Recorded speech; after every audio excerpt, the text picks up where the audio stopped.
The man known to history as Oswald Mosley was born on the 16th of November 1896 on Hill Street in Mayfair in London. His father was Sir Oswald Mosley, 5th Baronet Mosley. The baronetage had been introduced in Britain in the 17th century as a rank of minor nobility. The Mosleys were a lower-ranking scion of the British aristocracy with considerable financial independence. The Mosleys traced their lineage all the way back to the 12th century and the early stages of Norman rule in England. Sir Oswald served for a time in the military during Oswald Jr.'s youth, notably in Egypt, a British protectorate which had been effectively conquered in 1882 to secure Britain's interest in the Suez Canal and the sea route it provided to British India. Young Oswald's mother was Catherine Maud Edwards Heathcote, also a member of the British minor nobility, with strong familial ties to the military. The family was also extremely wealthy. A near ancestor, Sir John Heathcote, having emerged as a major business figure in Staffordshire in the late 18th century in the early stages of the Industrial Revolution.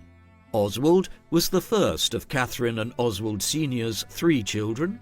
They had 2 further sons, Edward and John Arthur, born respectively in 1899 and 1901.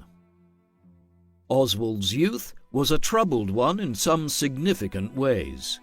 Though he clearly benefited from growing up as a member of a wealthy aristocratic family, his parents' marriage was not a happy one, and as the eldest of their 3 children, he was inevitably front and centre in dealing with their marital problems.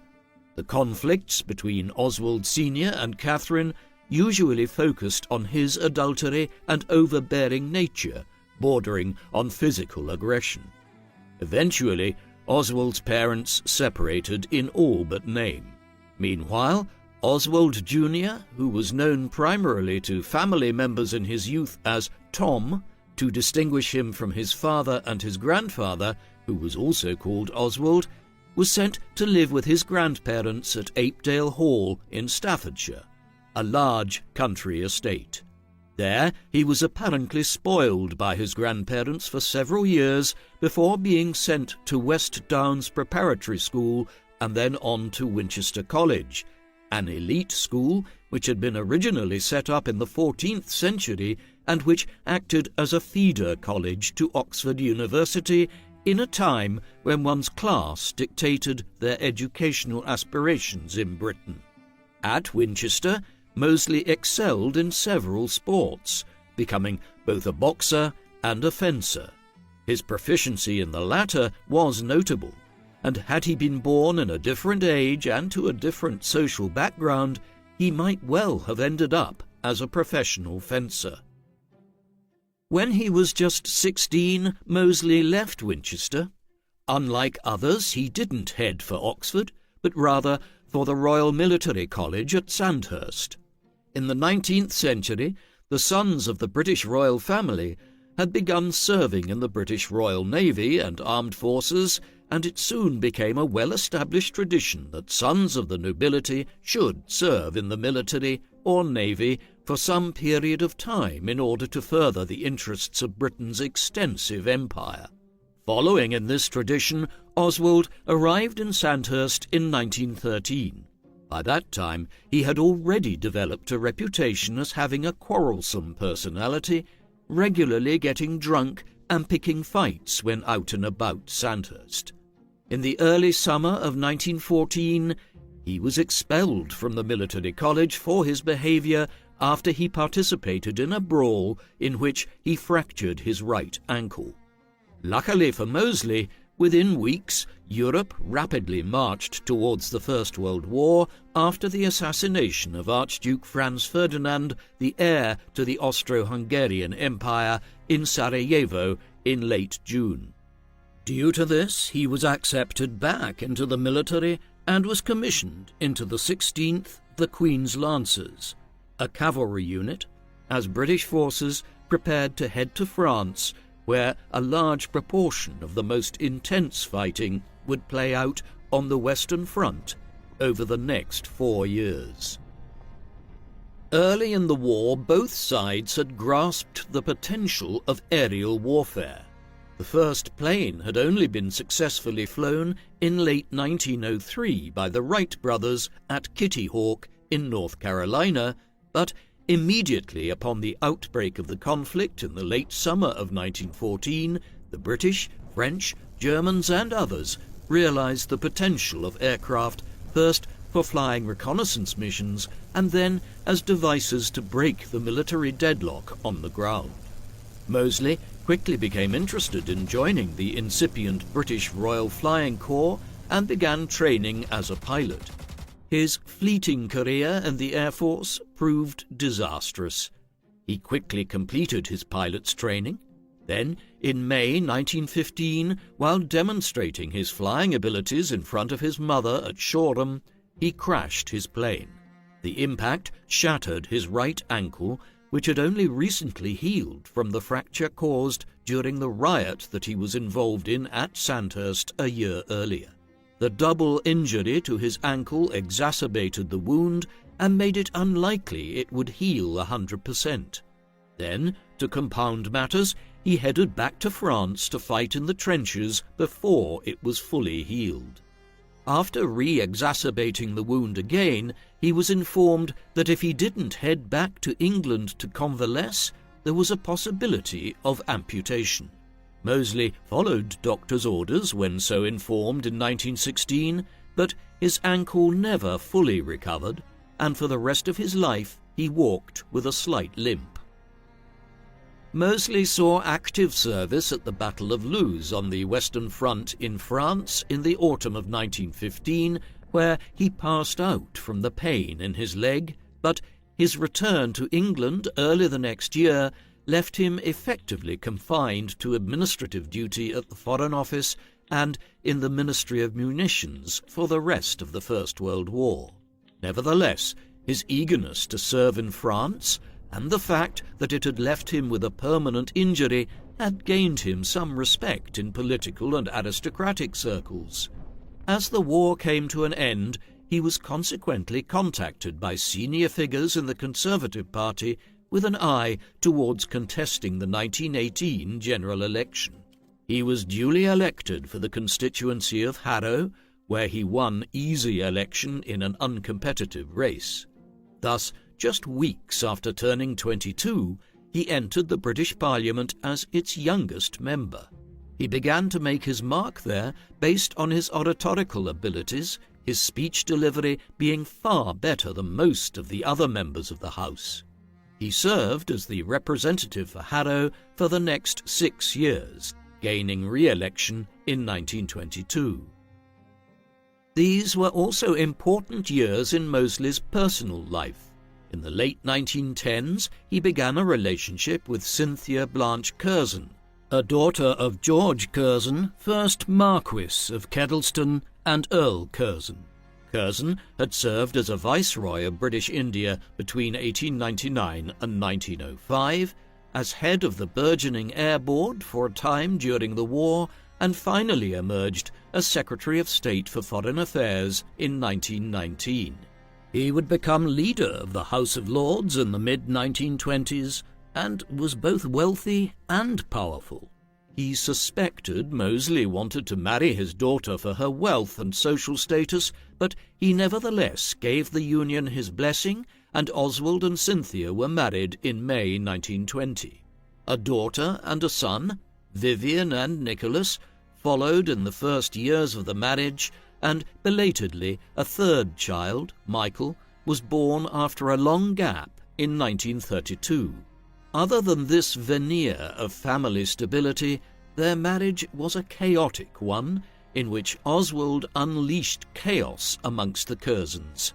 He engaged in an affair with Cynthia's younger sister, Alexandra, for a time, and also Grace Curzon, Cynthia's stepmother, who had married Lord Curzon in 1917, his first wife, Cynthia's mother, having died many years earlier.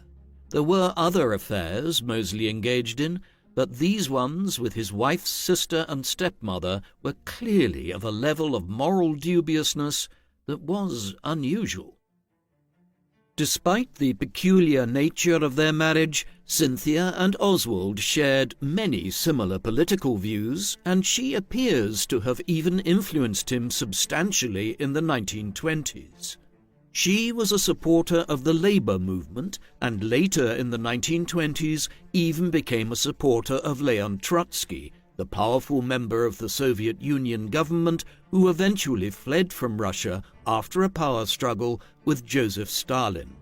Oswald, too, ended up drifting to the left politically in the 1920s. In 1922, he crossed the floor, a well-known euphemism for when someone changed political parties in the British Parliament to join a rival party. Historically, crossing the floor was associated with individuals moving between the Conservatives and the Liberals, the two dominant parties during the 19th century, but in the post-war period, Labour had outflanked the Liberals to become the major rivals of the Conservatives. When Oswald absconded from the Conservatives in 1922, he initially sat as an independent, but in 1924 he eventually joined Labour. His principal motive in doing so was opposition to the manner in which the British government had handled the Irish War of Independence fought between 1919 and 1921, particularly the use of the notorious Black and Tan irregulars and the atrocities they committed against the civilian population in Ireland. More broadly, Mosley's views on economic policy were drifting left of the Conservatives in the 1920s, and Labour, at least for a time, seemed like a good home for his revised political stance. Mosley's decision to cross the floor led to a temporary hiatus in his political career. In October 1924, the first ever Labour government, a minority administration led by Ramsay MacDonald, collapsed after less than a year. In the election, which was held at the end of October, Mosley was put forward to run in the Ladywood constituency in Birmingham, something of a Chamberlain family stronghold that supported the Conservatives. Labour lost the wider election nationally by a large margin, primarily because the Liberal vote collapsed and transferred to the Conservatives. But in Ladywood, Mosley came very close to unseating Chamberlain, a future British Prime Minister. In fact, he may have actually done so. On the first count, Chamberlain was apparently elected by just 7 votes. Mosley understandably demanded a recount.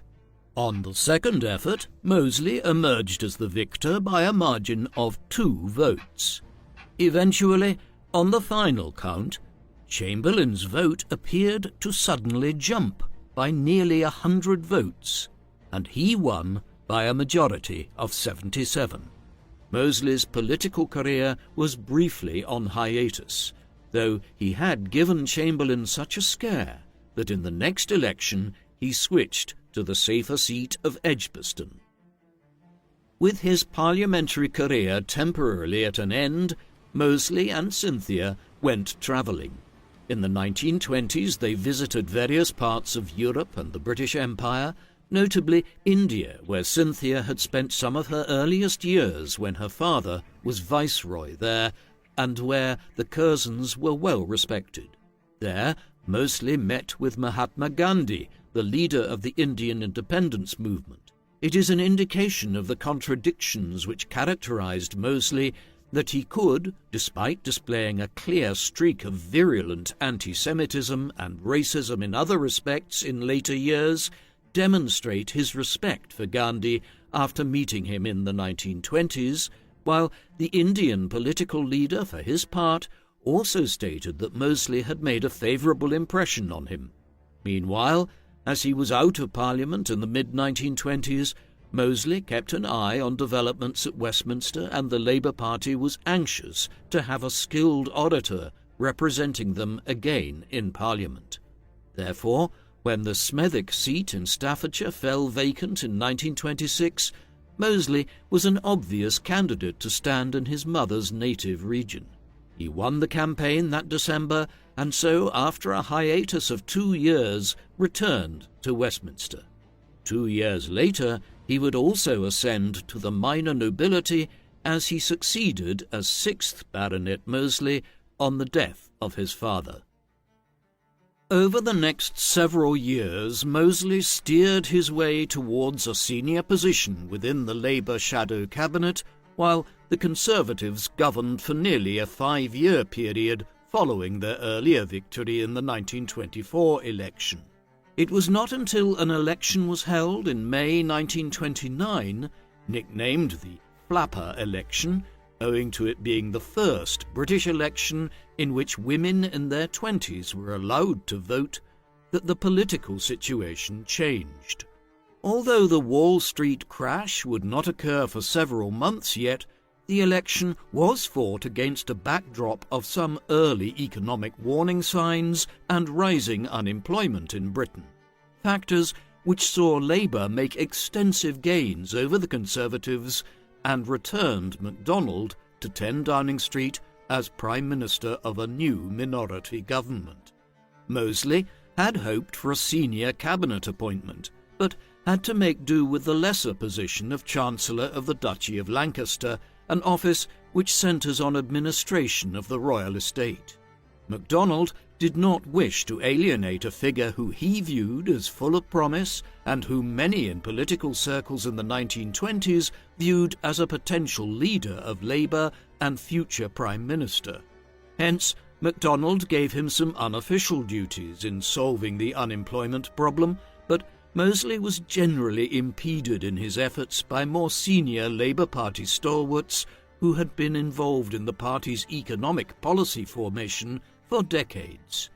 As this occurred, his frustrations with his position in the Labour administration grew. The events of the late 1920s and early 1930s were to determine the course of the rest of Mosley's life. In the autumn of 1929, after a half-decade of intense economic growth, as Europe was rebuilt following the First World War and the civil wars that had followed through 1923, the economy in Europe and the Americas became so overheated that it resulted in the Wall Street crash, one of the largest financial meltdowns in history.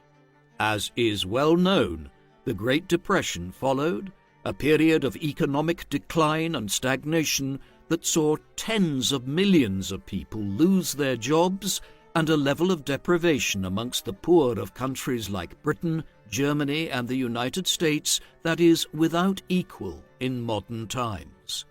The Great Depression also led to massive political fluctuations in Europe and the Western Hemisphere that led to the collapse of centrist governments.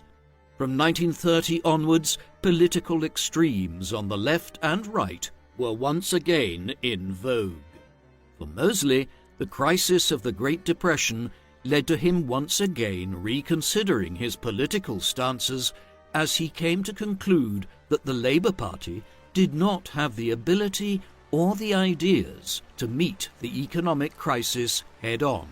Having flirted with the Conservatives in years gone by, and now the Labour movement, he would, from 1930 onwards, hew his own political path.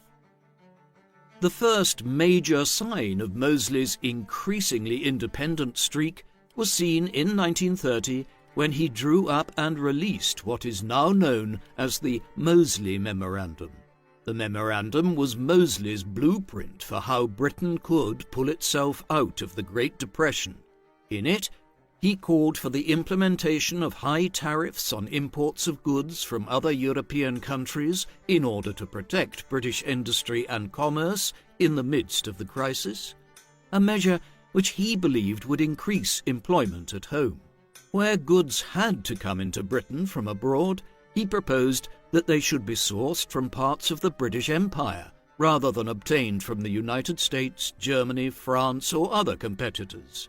He also called for the nationalisation of certain British industries, a radical overhaul of the educational system to ensure British men and women stayed in education for longer and more people went on to higher education, while other features of the memorandum aimed towards reducing the highly class-based nature of British society. Effectively, what Mosley was aiming towards was a state-led version of a knowledge economy where the aim was to create a broad and dynamic middle class. While Mosley is a very controversial figure today, there is no denying the fact that there were attractive elements to the memorandum, and it was widely praised at the time by economists, including John Maynard Keynes, the most important economist of the first half of the 20th century. Over half a century later, policy analysts in the British Conservative Party reconsidered it as a means of responding to the economic downturn of the early 1990s. As much as the memorandum was praised by figures like Keynes at the time, it was clear to Mosley that it would not be accepted as the basis of the Labour Party's economic policy. He quickly decided to split with the party. However, unlike Winston Churchill, whose family was somewhat close to the Mosleys and who had once crossed the floor from the Conservatives to the Liberals, only to come back again to the Conservatives in the 1920s, Mosley would not return to the Tories, nor would he join the Liberals, which were a rapidly declining force in British politics once support for the Labour Party expanded in the 1920s.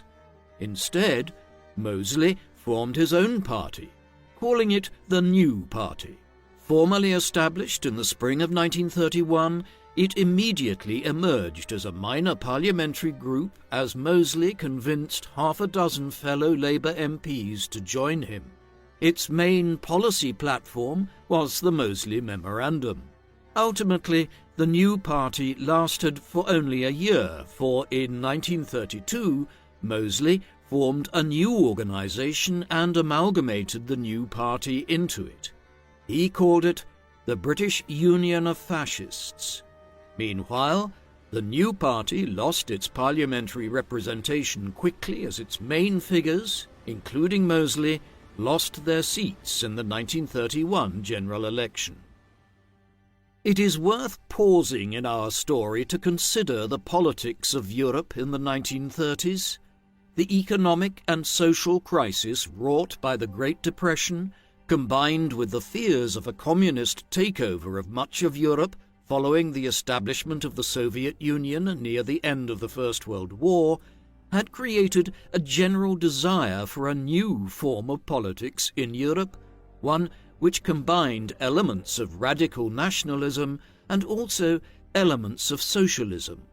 This curious mix of left and right-wing politics is typically identified as fascism today and is associated with extreme racial views, but contemporaries would have understood it more as a form of corporatism, the idea that the citizens of a country would be unified in a corporate manner in furthering and advancing their nation's cause in a way which was both nationalistic but also socialistic in the sense that the well-being of the middle and lower classes was to be favoured as much as the upper classes.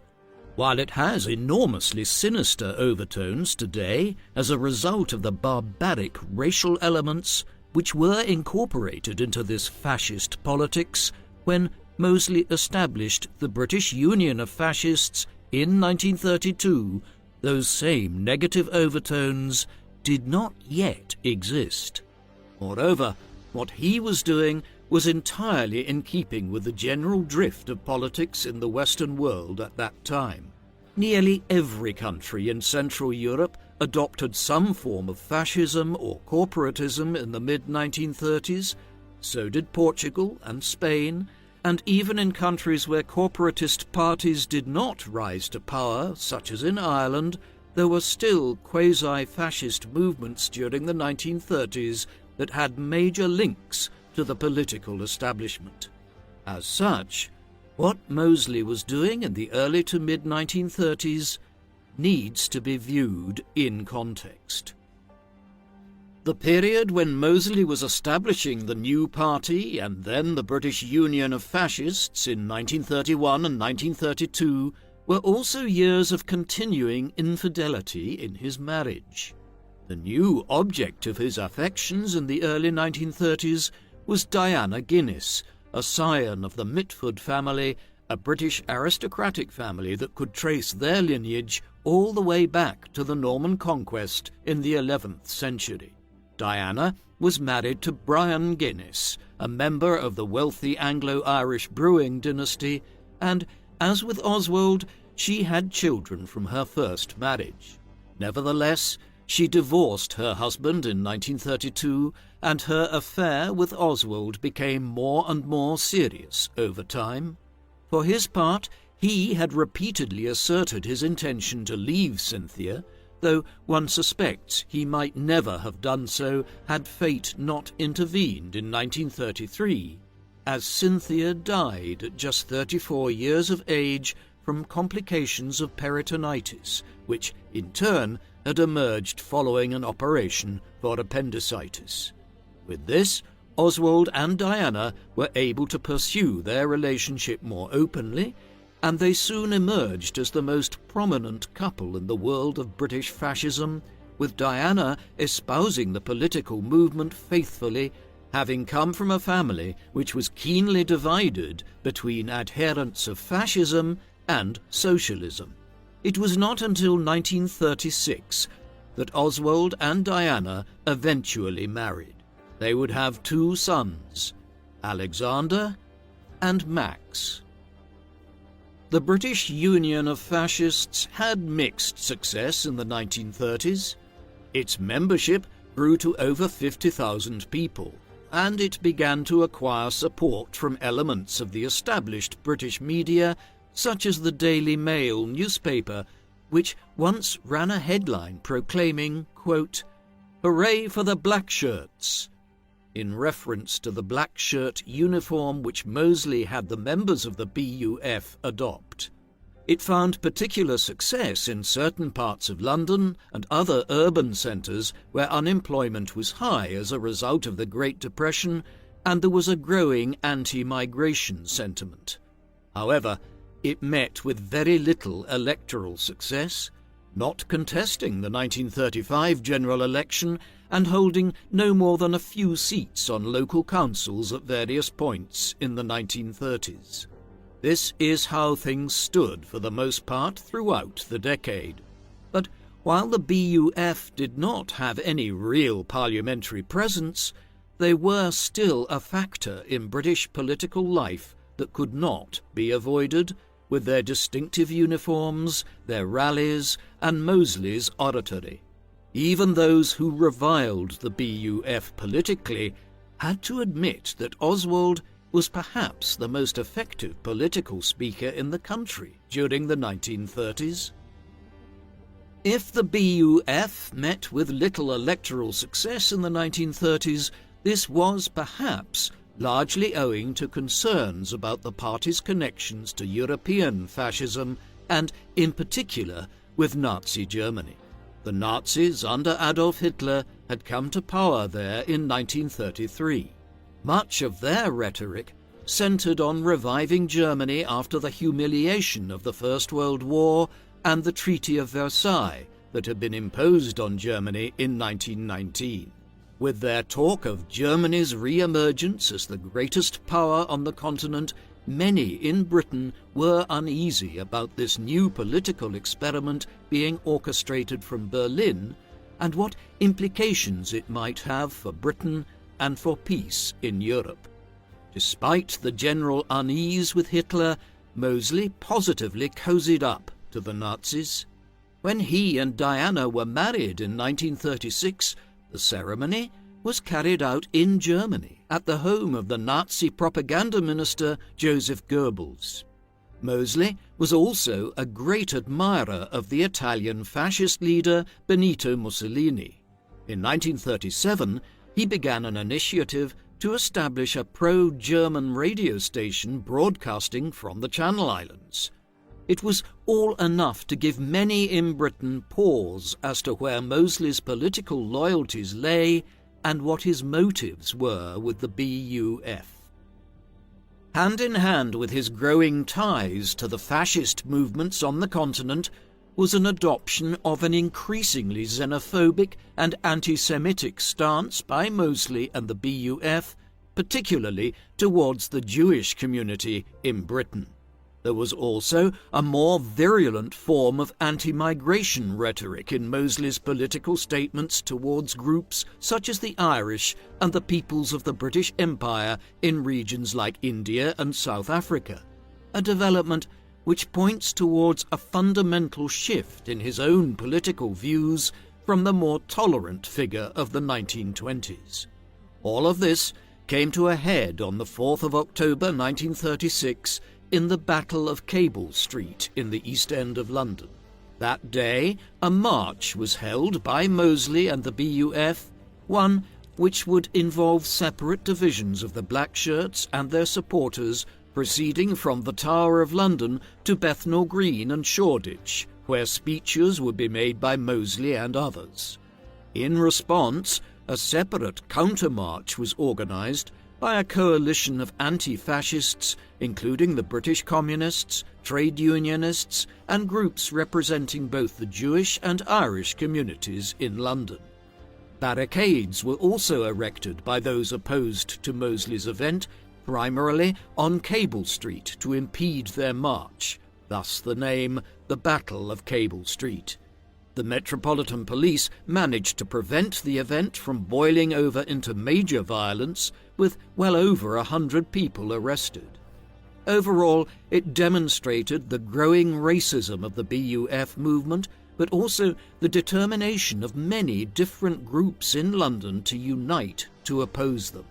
A petition to try to prevent the march garnered over 100,000 signatures, and the government moved afterwards to pass the Public Order Act of 1936, which prohibited large gatherings in which paramilitary uniforms, like those of the Black Shirts, would be worn. The late 1930s were an increasingly fractious period in the history of the BUF. On the continent, Germany was rapidly rearming in a breach of the terms of the Treaty of Versailles, while in the spring of 1938 it violated another major tenet of the peace treaty of 1919 by entering a political union with Austria to create a Greater Germany. No sooner was this undertaken than Hitler began pressing Britain, France, and Italy to be allowed to annex the Sudetenland, a region of Czechoslovakia where a majority of people spoke German and identified as being ethnically German. Eventually, the British and French caved to pressure from Hitler at the Munich Conference of September 1938, but warned that any further acts of aggressive expansion would lead to war. As these events played out, Mosley and the BUF became ever more controversial in England. At a rally in Liverpool late in 1937, members of the public pelted Mosley with rocks after he gave a fascist salute to the crowd. Yet he continued to have a loyal following. At the Britain First rally held at Earl's Court Exhibition Hall on the 16th of July 1939, 30,000 people attended the largest indoor political rally in British history. There, Mosley inflamed the crowd with talk of how a Jewish conspiracy was leading Britain to war with countries that should be its natural allies, and that the coming general election, which was due to be held in 1940, would be bought and sold by Jewish financiers and those who controlled the media. It was a clear manifestation of the degree to which Mosley had adopted the ideological beliefs of German Nazism. Even as Mosley was presenting his conspiracy-laden and anti-Semitic speech to his loyal base of followers at Earl's Court, Europe was plunging into war. In March 1939, Hitler and the Nazis abandoned the promises made at Munich the previous autumn and annexed the rest of Czechoslovakia, with the city of Memel stripped from Lithuania at the same time. Their attention then turned to Poland. The Nazis began an aggressive campaign to convince Europe of Germany's rights to Polish territory. In August 1939, just weeks after Mosley's Britain First rally, a non-aggression pact was signed between Germany and its ideological enemy, the Soviet Union, paving the way for the Nazis to invade Poland on the 1st of September after a false flag operation. As German tanks rolled over the eastern border, London and Paris declared war on Berlin. The Second World War remained a largely European affair for months thereafter, with little major action. The Germans and Russians quickly overran Poland and carved it up between them, but little occurred in the winter of 1939 and the spring of 1940, so much so that some began to call the war a phony war.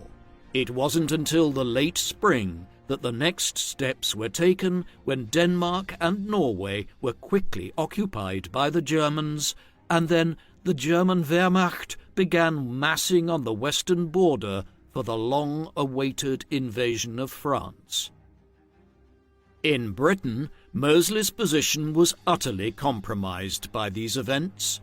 As the leader of the British fascist movement and as someone who had made no secret of his ties to the regime in Berlin, he was now viewed as the leader of a potential fifth column, a British equivalent of Vidkun Quisling, the former Norwegian Minister of Defence, who had formed a fascist party there in 1933, the National Samling, or National Gathering. Quisling had facilitated the Nazi occupation of Norway in April 1940 and later became the head of Nazi Norway. Mosley was perceived as a potential British version of Quisling. Yet there was also the possibility that he might be useful for the British government. There was no shortage of individuals in late 1939 and into 1940 in Britain, many within government circles, that believed Britain would be better off reaching an arrangement with Hitler and the Nazis and combining against the Soviet Union and other radical movements on the far left of the political spectrum. In calling throughout the first months of the war for a negotiated peace, Mosley was positioning himself as someone who could negotiate with Berlin on Britain's behalf if the tide swung in favour of peace. Whatever ambitions Mosley might have held to become the architect of peace were scuttled in just a few weeks in May 1940. Early that month, in response to a growing crisis over the wartime leadership of Mosley's old rival from the 1924 general election, Prime Minister Neville Chamberlain was forced to step down as Prime Minister. He was succeeded by Winston Churchill, a figure who had consistently warned about the threat posed by the Nazis during the 1930s and who was committed to war with Germany. With this, Mosley's hopes of negotiating peace terms ended. Moreover, the same day that Churchill took office, the 10th of May 1940, German army divisions invaded neutral Belgium and then headed into northeastern France. The campaign which followed was a disaster for the French and the British Expeditionary Force, the latter of which only narrowly avoided complete destruction at Dunkirk. With the fall of France and a potential German invasion of Britain on the horizon, the British government moved to secure its position domestically. In late May, Mosley was arrested and interned under Defence Regulation 18B. This emergency legislation had been passed in September 1939 at the beginning of the war to allow for the arrest and detention of suspected enemies of the state during wartime without charge or trial. It was primarily utilised in the years that followed against the British Union of Fascists and members of the Irish nationalist movement in Northern Ireland who were opposed to the partition of the island back in 1921. Moseley would be held for 3 years under Regulation 18B. The terms of Moseley's internment during the Second World War were not as onerous as they might have been, in considerable part owing to the intervention of the Prime Minister. Although their political views had diverged enormously during the 1930s to occupy the polar opposites of the political spectrum in Britain, Churchill had admired Moseley back in the 1920s and viewed him as a figure of great potential. In 1940, he arranged for Moseley to be held under favourable conditions at Royal Holloway Prison. His wife Diana was detained as well in the summer of 1940 after giving birth to their son, Max. She was allowed to join Oswald, apparently due to the direct intervention of Churchill. The reasons for this lay with the tangled paternity of Churchill's wife, Clementine. Clementine's mother, Blanche, had been known for her infidelity during her lifetime, and it was widely suspected that Clementine's father was actually Algernon Bertram Freeman Mitford, Diana Moseley's grandfather. Diana's family apparently appealed to Clementine and Churchill in 1940 to ensure that Diana and Oswald were interned together. Meanwhile, their children from their first marriages and their marriage to one another were looked after by several different family members during their period of detention. Oswald spent 3 years in prison. He and Diana were not charged, for though they had come under very reasonable suspicion as the leading figures of British fascism, they were not technically guilty of having committed any crime. By 1943, their detention had become something of a cause célèbre in British politics.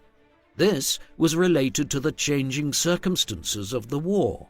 While Moseley had been arrested in the direst days in 1940, as France was about to fall and the Battle of Britain lay ahead, the nature of the conflict had altered dramatically from late 1941 onwards, as the German assault on the Soviet Union failed to strike the killer blow before the Russian winter set in, and the United States joined the war following the attack on Pearl Harbor by the Japanese. 1942 saw the Western Allies turn the tide in the North Africa campaign against the Italians and Germans, and in the summer of 1943 they opened a southern front in Italy. Meanwhile, the Battle of Stalingrad was won by the Russians in the autumn and winter of 1942. With this, the course of the war had changed enormously in favour of the Allies, and any danger that Moseley and other British fascist leaders had posed was effectively nullified.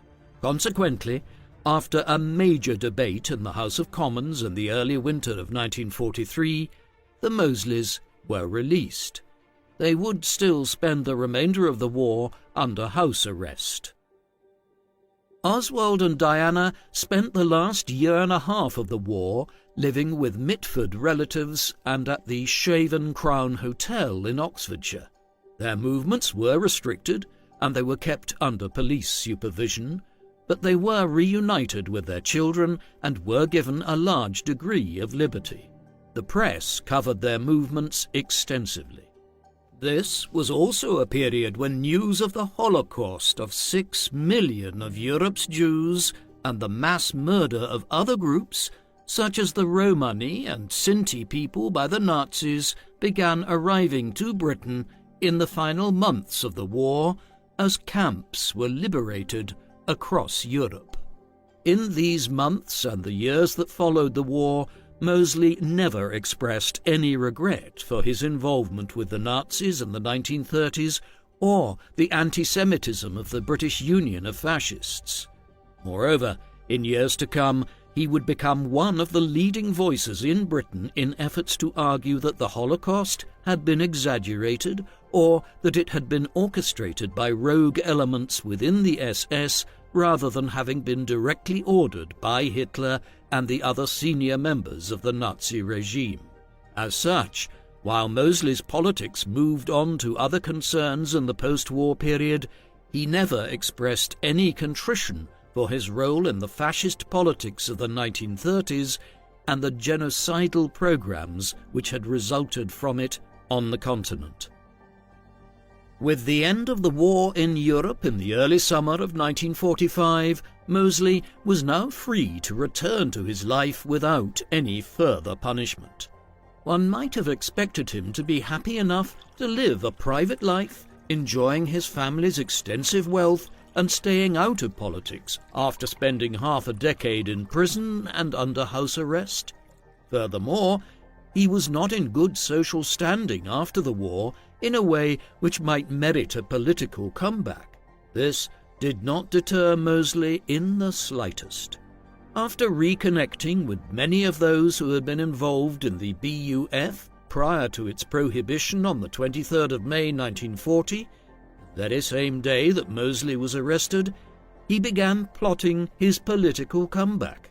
To this end, in 1946 and 1947, he published 2 political memoirs and defences of his conduct in the 1930s, respectively entitled My Answer and The Alternative.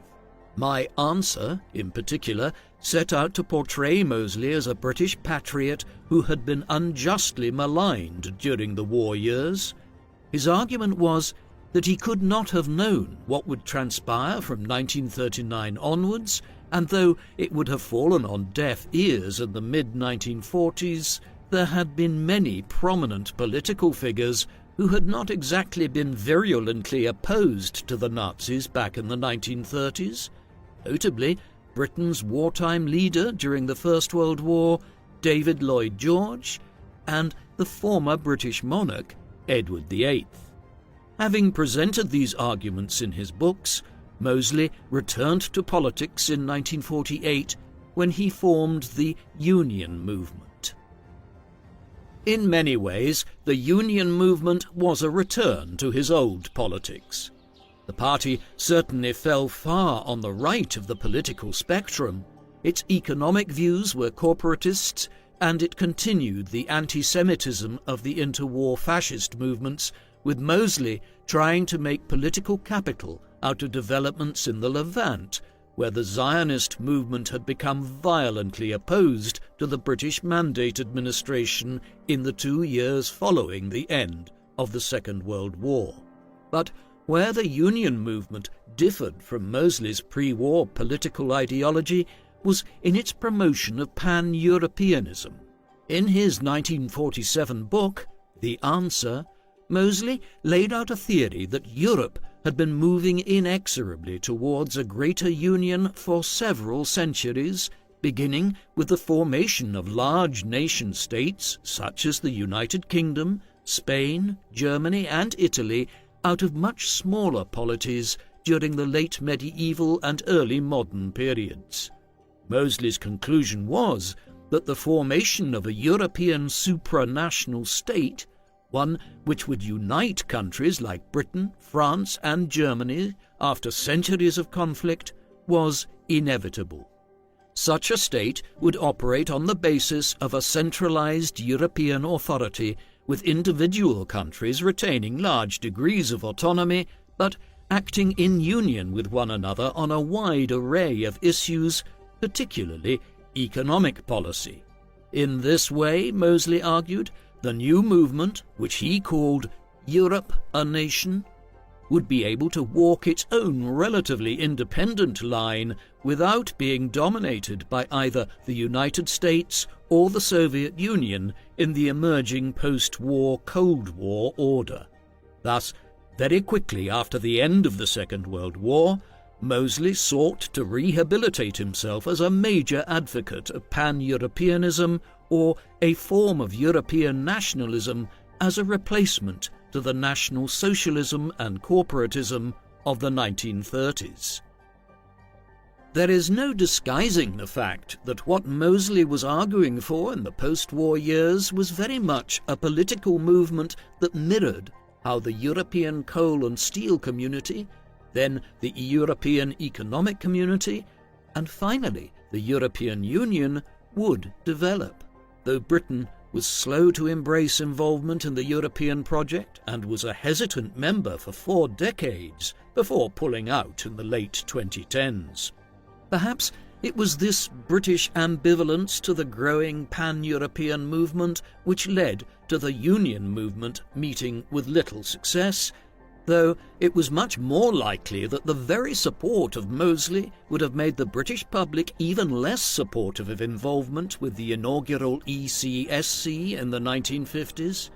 The British press had not forgotten the Mosleys' wartime betrayal, and at the start of the 1950s, Oswald and Diana, with their younger children, moved to Ireland, a country where anyone ostracised from the British political system was welcome, no matter how dubious the road which had led to their disgrace.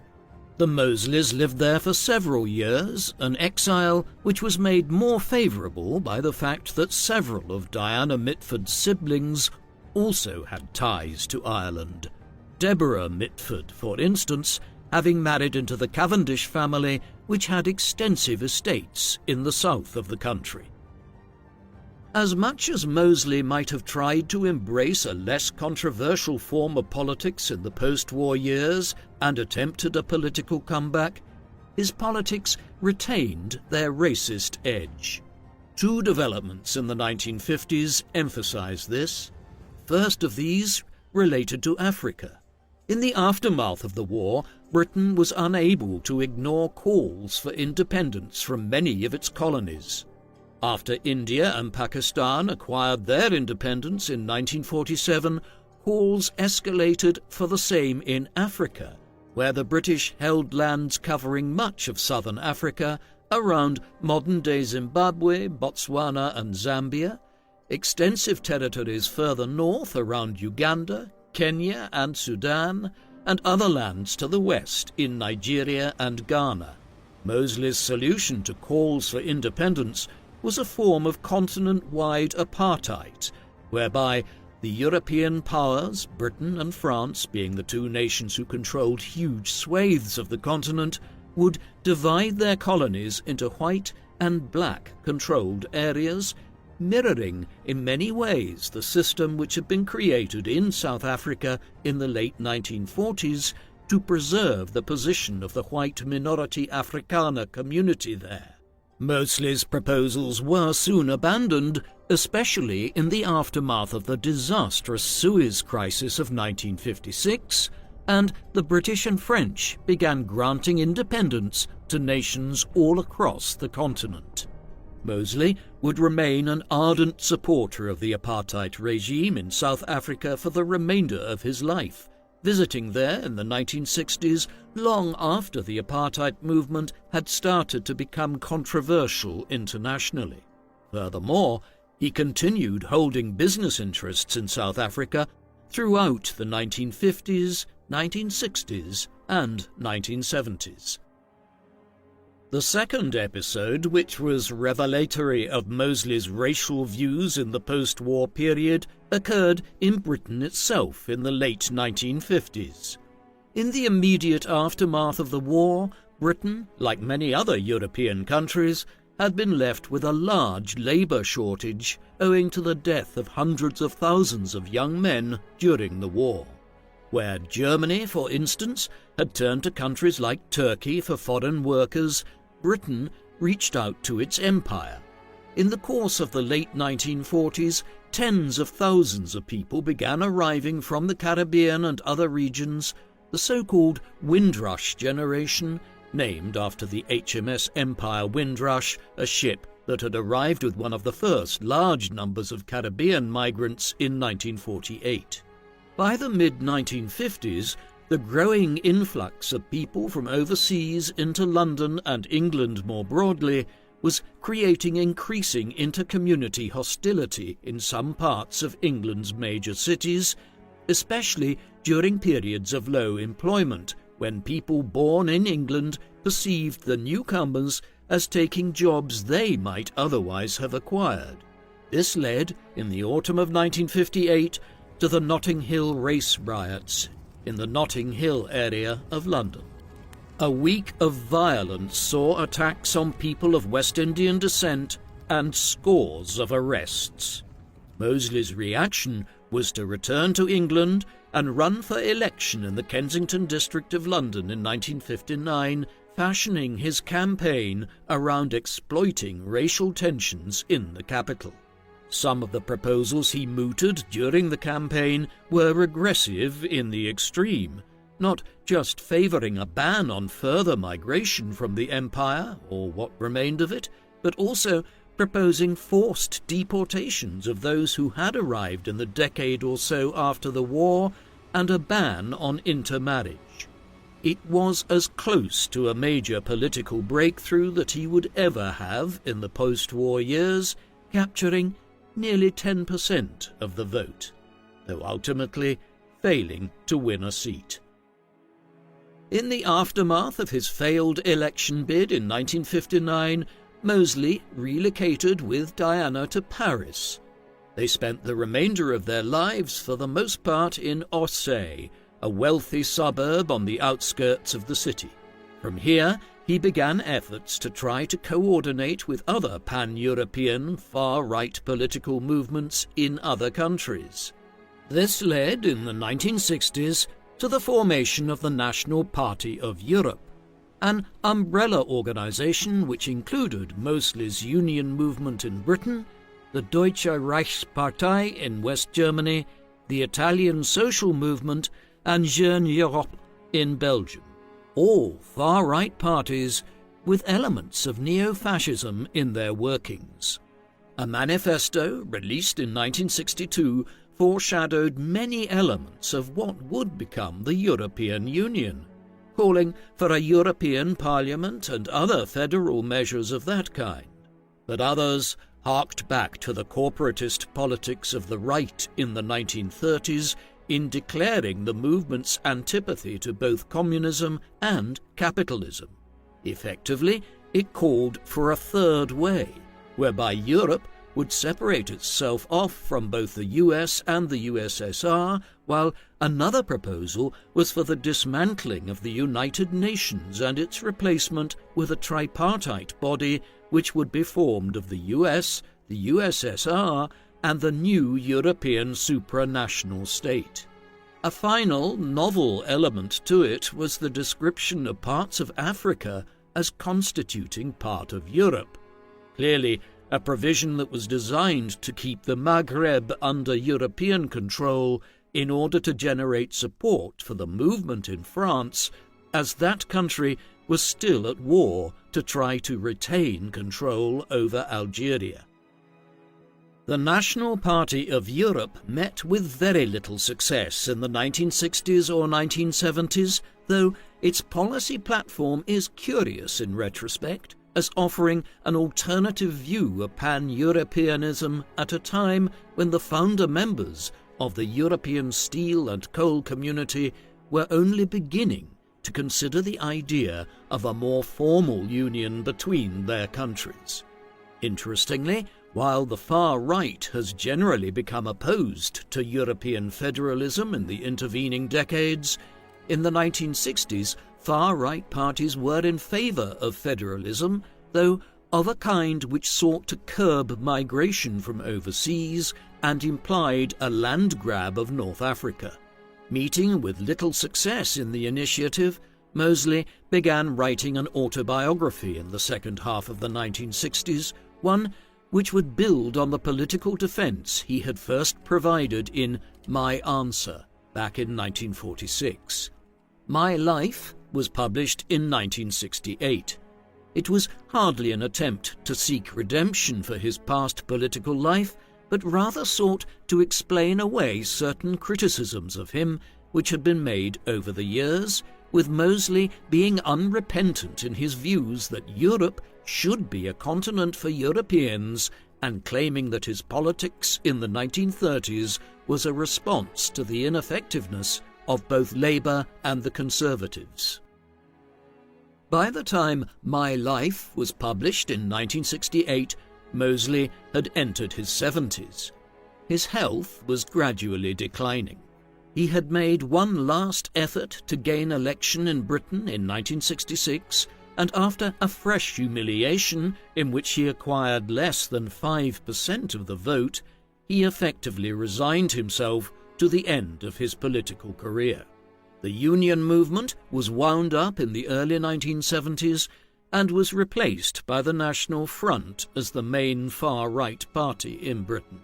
By the time it began in the mid-1970s to gain some popularity in Britain, as the UK entered the worst economic crisis it had seen since the Great Depression, Moseley was suffering from Parkinson's in France.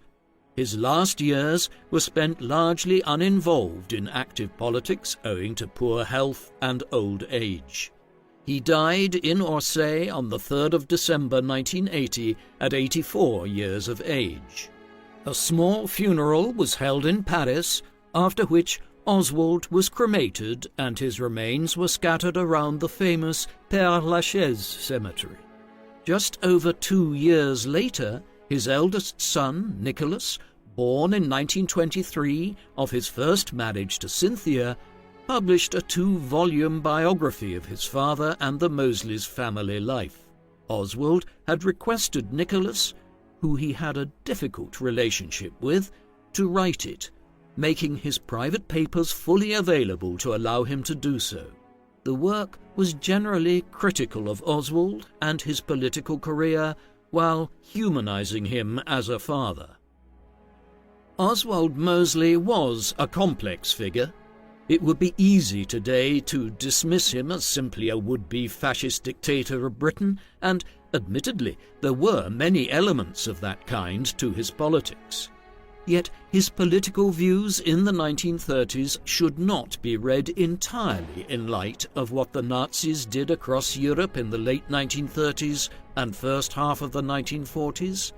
There were different types of corporatism and fascism, such as Franco's regime in Spain.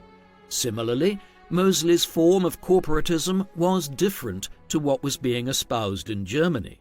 Moreover, his economic policies were endorsed by a large cross-section of leading British economists during the Great Depression, while his pan-Europeanism after the Second World War foreshadowed the general drift of politics within what has become the European Union.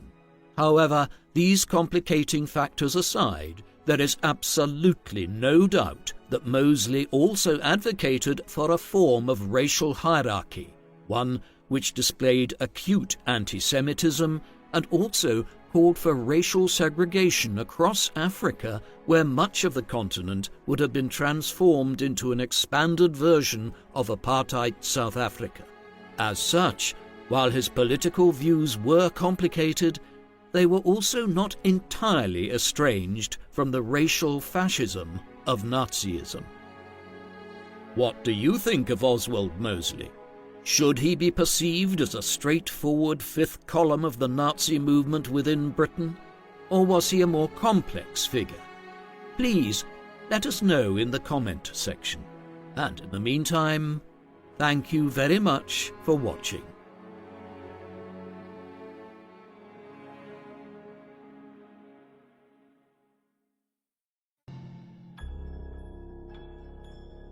The man known to history as General Franco was born on the 4th of December 1892 as Francisco Franco Bahamonde in the coastal city of El Ferrol in the province of Galicia in the northwest of Spain.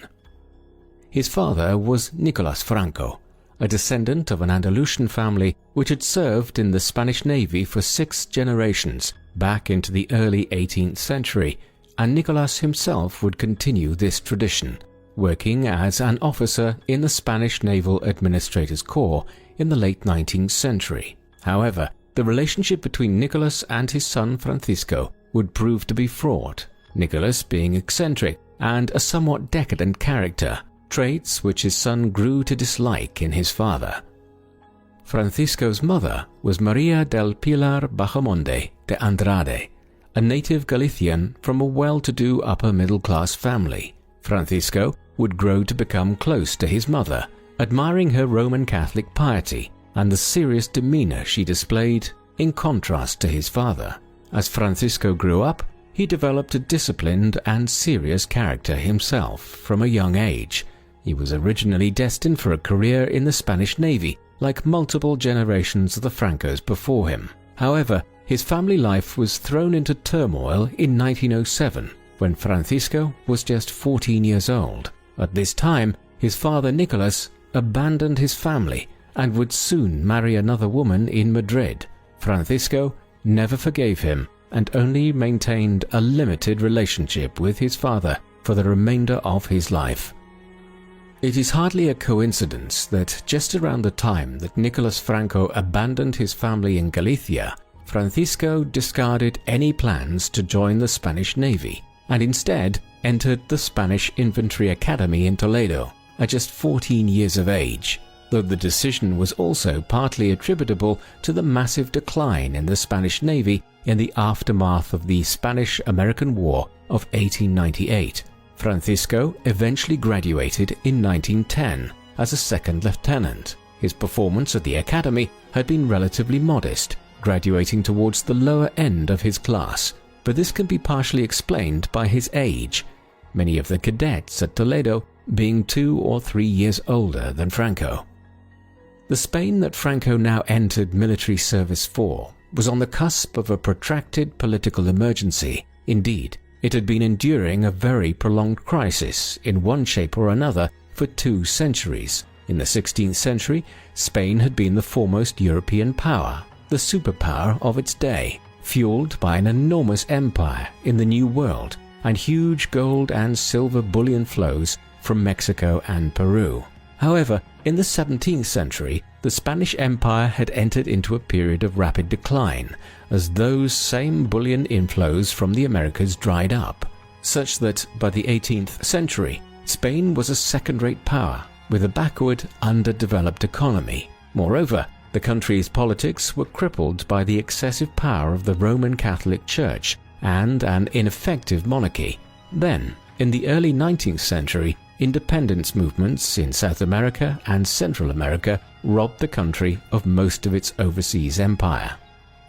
However, a reform movement was underway. During the first years of the 19th century, the country fell into the orbit of Napoleonic France, and a new generation of Spanish politicians was calling for a complete overhaul of the country's politics, economy, and society. A new liberal constitution was adopted in 1812, but tensions remained. As a result, the civil war, known as the First Carlist War, occurred between 1833 and 1840 over the succession to the monarchy and disputes between liberals and conservatives within the country. 2 further Carlist wars would follow in the late 1840s and the mid-1870s, the Third Carlist War having briefly seen the monarchy suspended and the First Spanish Republic created between 1873 and 1874. Thus, when Franco was born in 1892, the country had been subjected to nearly a century of conflict between left-leaning liberal reformers who wished to reduce the power of the monarchy, aristocracy, and Roman Catholic Church, and right-leaning conservatives determined to keep the traditional structures of Spanish society and politics in place. These twin forces would continue to dominate Spanish politics into the early 20th century and shape the course of Franco's life. At the time that he left the Infantry Academy in Toledo in 1910, though, the more calamitous political confrontations which Spain was to endure in the 1930s were still some way off. In the early 1910s, the Iberian states' main concerns lay in North Africa, where the country held some of the last vestiges of its once great colonial empire, having lost the bulk of its other possessions in the Caribbean and the Philippines in the late 1890s. In particular, Morocco had become a major focus of Spanish imperial activity. The country had held territories here for several centuries, notably the city of Ceuta across the Straits of Gibraltar. Spanish interest in the region had been further expanded in the First Hispano-Moroccan War between 1859 and 1860, and brief conflicts with some of the Rif tribes of northern Morocco in 1893 and again in 1909. A more substantial land grab was effected in November 1912, when a treaty was agreed between France and Spain, whereby Morocco was divided between them, Spain acquiring the entire north coast of the country and a strip of land in the south, while France took the more expansive central parts of Morocco. Yet while the agreement between the two European powers had established their respective spheres of influence, making a reality of Spanish rule in the newly acquired territory was a more protracted affair. Efforts to pacify the various tribes and political groupings in Morocco would occupy the attentions of the Spanish military for the remainder of the 1910s. Thus it was that Franco, fresh from the academy in Toledo, volunteered to take up a position in North Africa in 1912 at the age of 19. Franco's service in Morocco began his swift ascent within the Spanish military. In 1913, he was promoted to first lieutenant in an elite regiment of Moroccan cavalry. He became well known for his professionalism and command abilities, and also for the concern he showed for the well-being of the troops under his command. In 1915, he was appointed as a captain, the youngest individual in the entire Spanish army to hold that post. But the following year, in 1916, he suffered a serious gunshot wound in the abdomen. As a result, the young Franco, now just 24 years of age, was sent back to Spain and would spend the next few years back in southwestern Europe. The establishment of the Spanish Foreign Legion in 1920 and Franco's appointment as second-in-command of the newly established brigade was the direct cause of his return to North Africa in the early 1920s, as yet another war erupted between the Spanish and the Berber tribes of the Rif Mountains, one which would last on this occasion for half a decade between 1921 and 1926. In 1923, he was further promoted to the top command of the Spanish Foreign Legion, the same year that he married Maria del Carmen Polo, with whom he would have a daughter in 1926. Like her mother, she was named Maria del Carmen, and she would be Franco's only child. Shortly after their marriage in 1923, he was called to visit Madrid for an audience with the Spanish king Alfonso XIII. This meeting was indicative of the growing fame which Franco was earning within Spain for his military service in Morocco. Moreover, this occurred at a time when the power of the military was growing. In September 1923, the king endorsed what was effectively a seizure of power by General Miguel Primo de Rivera, who would head the Spanish government for the next 7 years with the slogan "Country, Religion, Monarchy," a clear indication of his desire to rule Spain along traditional conservative lines. Back in North Africa, Franco was instrumental in bringing the Rif War to a successful conclusion in the course of 1925 and 1926. His reputation now soared throughout Spain to that of a national hero, and on the 3rd of February 1926, he was rewarded with a promotion to the rank of Brigadier General. Franco was just 33 years of age at the time, and the elevation to the rank of general made him one of the youngest generals in any European army. 2 years later, he was appointed as the director of the newly established General Military Academy in the city of Zaragoza. These actions of the 1920s were crucial for later events, as Franco's subsequent rise to power in the 1930s was predicated, to a large extent, on the reputation he had gained for his command in North Africa, and also the loyal following he engendered amongst graduates from the academy in Zaragoza between 1928 and the early 1930s.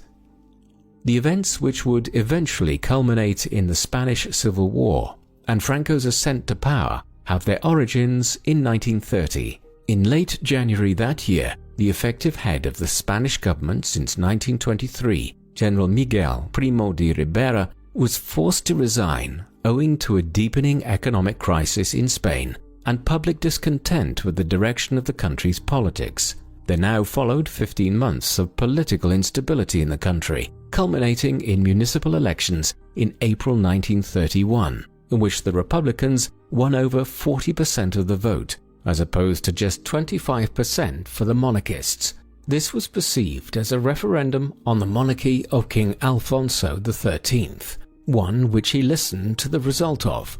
On the night of the 14th of April 1931, just 2 days after the elections, he left Spain without abdicating. Earlier that same day, the Second Spanish Republic had been formally declared, ending the Spanish monarchy and ushering in a new period of Spanish politics. The leaders of the newly proclaimed republic now undertook wide-ranging reforms of the country, its economy, the role of the church, and the military. As someone who was closely associated with Alfonso's rule and de Rivera's government, Franco's career now stalled. He was removed from his position at the academy in Zaragoza, and the school itself was dissolved. Franco was a monarchist and was ideologically opposed to the Second Spanish Republic, but he nevertheless indicated his willingness to accept the new dispensation and work with the government in the early 1930s. This, however, was not enough to prevent the new government from effectively demoting him to a number of minor commands during the first years of the Second Spanish Republic. The new republic was bedeviled by instability during its brief life, including attempted coups and regional instability, all of which would eventually culminate in the Spanish Civil War. Before that calamitous conflict erupted, however, the country lurched from liberal to conservative regimes and back again.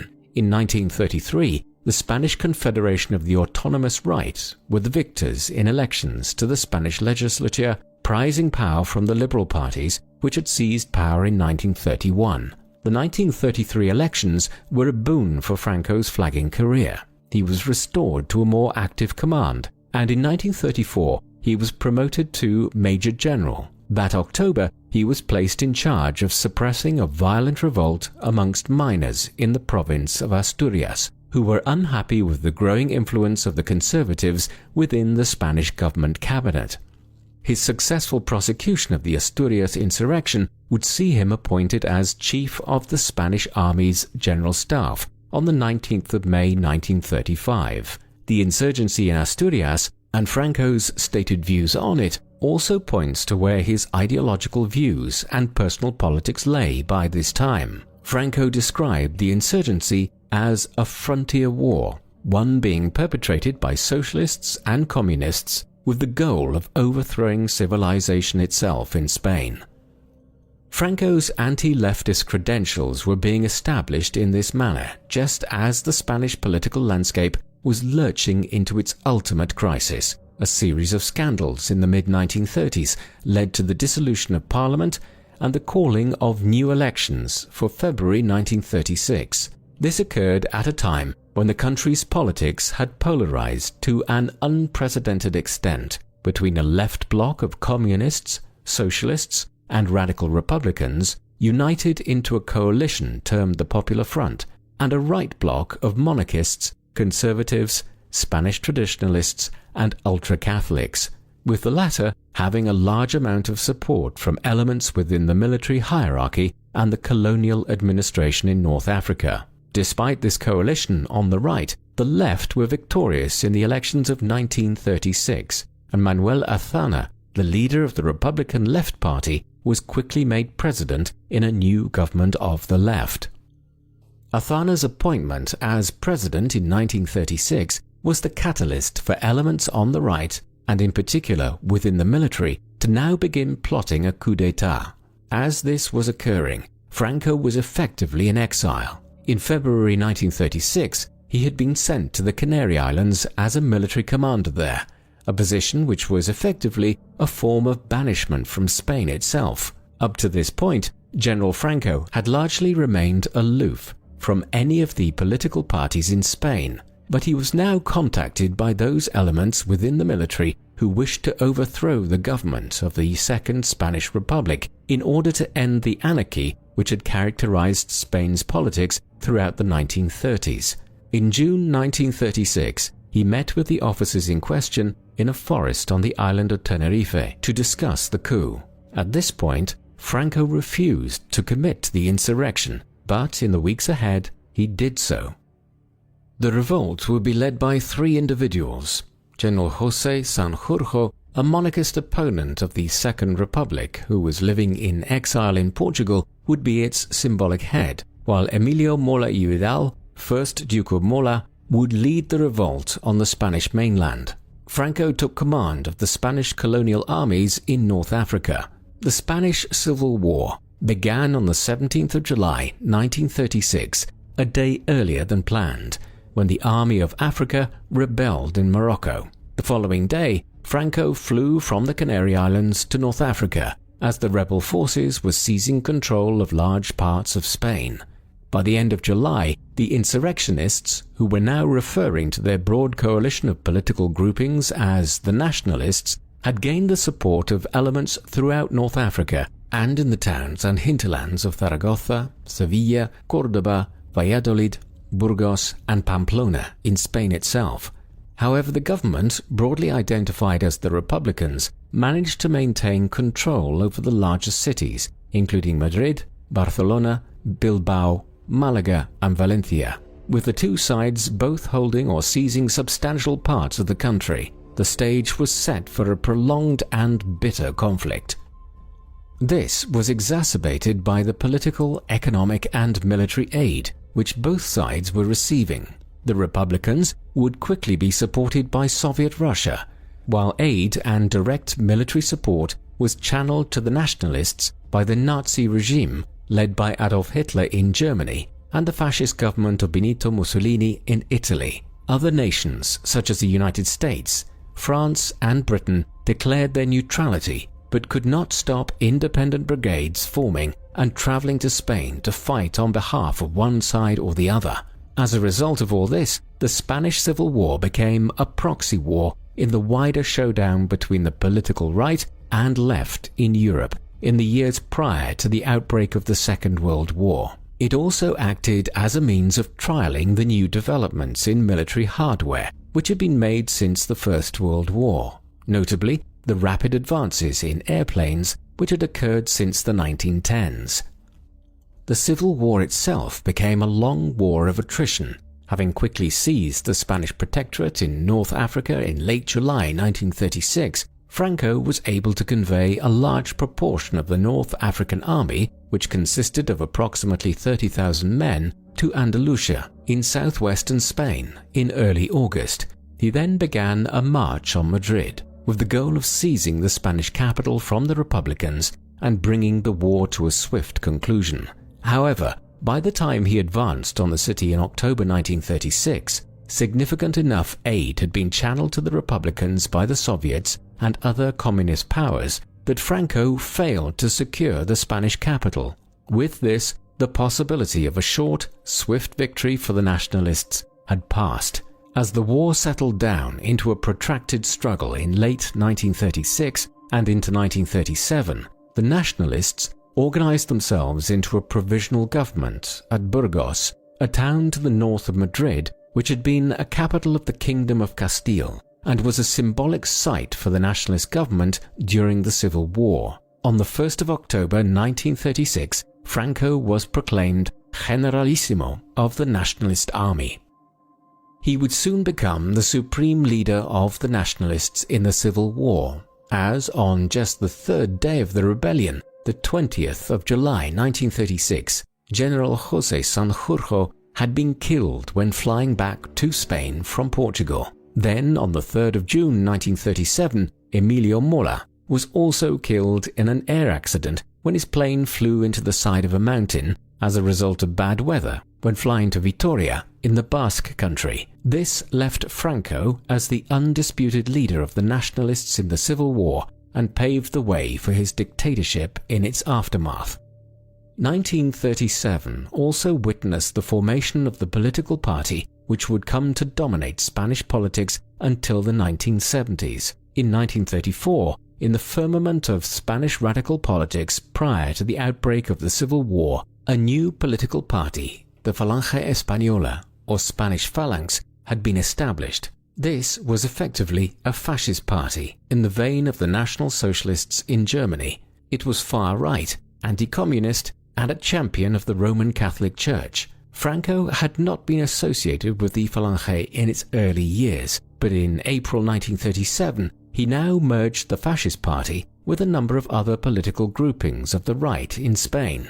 such as the monarchists and ultra-Catholic groupings, to form the Falange Española Tradicionalista y de las Juntas de Ofensiva Nacional Sindicalista, meaning the traditionalist Spanish phalanx of the councils of the National Syndicalist Offensive. Thus, from the summer of 1937, Franco was the undisputed leader of the nationalists. The nationalists were also making headway in securing the more peripheral parts of the country. By early 1937, they controlled the bulk of the west of the country, with key strongholds in Coruña and León in the north and Sevilla and Granada in the south, while the Republicans retained control of the eastern coastal parts of Spain, the Basque country in the northeast, and the central Meseta region, including Madrid. In 1937, the focus of military operations largely lay in the northeast, in the Basque country, which was secured for the Republican cause in the early months of the war. A concerted effort to secure the area by the nationalists was undertaken in the spring of 1937. The Basque campaign has become infamous for the perpetration of the most notorious atrocity committed in the course of the Spanish Civil War. This was the bombing of the town of Guernica in northern Spain in late April 1937. It was carried out by the Condor Legion, provided by Nazi Germany, and the Legionary Air Force sent to Spain by Italy. Hundreds of Spanish civilians were killed in order to pave the way for Franco's subsequent capture of Bilbao in the region and the securing of northern Spain for the nationalist cause. The number of casualties is a matter of considerable contention, estimates ranging from several hundred to upwards of 1,000. These were largely civilians, and there is little doubting that it constituted a major atrocity by the nationalists. In the aftermath of Guernica, the nationalists made rapid advances in the north and northeast. The regional capital of Bilbao fell to them on the 19th of June 1937 after a 2-month-long siege, and the conquest of the Basque country was completed in October 1937, bringing the nationalists into more secure control of the northeast and the Aragonese countryside further south. The Republicans, however, retained strongholds in the Meseta and all along the Mediterranean coast, including the cities of Barcelona and Valencia. 1938 was the critical year in deciding the outcome of the war. In the closing weeks of 1937, the Republicans attempted to retake the city of Teruel in eastern Aragon, lying inland from the Mediterranean coast, roughly halfway between Barcelona and Valencia. Their goal was twofold. If Teruel could be captured, it would better secure Catalonia for the Republican cause, while it was also believed that a pincer movement into the region would distract Franco from any attempt to take Madrid. The town soon became the focus of an intense confrontation between the Republicans and the nationalists. Both sides flooded the region with well in excess of 100,000 troops each in the dying weeks of 1937 and the first days of 1938. Franco himself diverted his attentions to Teruel just before Christmas Day 1937. Bloody and intense fighting between December and February would see each side suffer over 60,000 casualties, a death toll which was compounded by the worst winter that Spain had endured in 20 years. The Republicans eventually took the town early in January, before a sustained nationalist counteroffensive reclaimed it in mid-February, bringing the Battle of Teruel to an end. Teruel effectively exhausted the resources of the Republicans and has a significance for the course of the Spanish Civil War, far in excess of the strategic importance of the town itself. In the aftermath of it, Franco wasted little time in taking advantage of having gained the strategic upper hand. In early March, an offensive eastwards towards the Mediterranean coastline was underway, and by April, the nationalists had entered the provinces of Catalonia and Valencia, securing a large stretch of the Mediterranean coastline by mid-April. As a result of this offensive, the Republicans were suing for peace terms by the early summer of 1938 and had been reduced to holding the Meseta eastwards to Valencia and a small isolated pocket of territory in the northeast centered on Barcelona. The final push came in late 1938, and early 1939. On the 23rd of December 1938, the nationalists invaded Catalonia. Cut off from the main Republican strongholds between Madrid and Valencia, the leftists had little hope here. Tarragona fell on the 15th of January 1939, and a major event occurred on the 26th, when Barcelona was taken by Franco's forces, an event which made it clear that the civil war was effectively over. Weeks later, the governments of Britain and France, which had previously tried to avoid officially favouring one side or the other, recognized Franco and the Phalangists as the official government of Spain. The Spanish Civil War was brought to an end in the spring of 1939. On the 6th of March, the Republican Prime Minister Juan Negrín fled to France in the face of an insurrection within the Republican military, which now sued for peace terms. A final military operation by the nationalists began in late March. On the 28th of March, Franco's troops entered Madrid, followed 2 days later by the capitulation of Valencia. On the 1st of April, Franco made a speech which was broadcast via radio throughout Spain, in which he declared victory for the nationalist cause. That same day, the last Republican stronghold, the Mediterranean town of Alicante, surrendered. After nearly 3 years, the Spanish Civil War was over. Franco was now the undisputed ruler of Spain. Franco's first weeks as the unequivocal head of the Spanish state were bloody.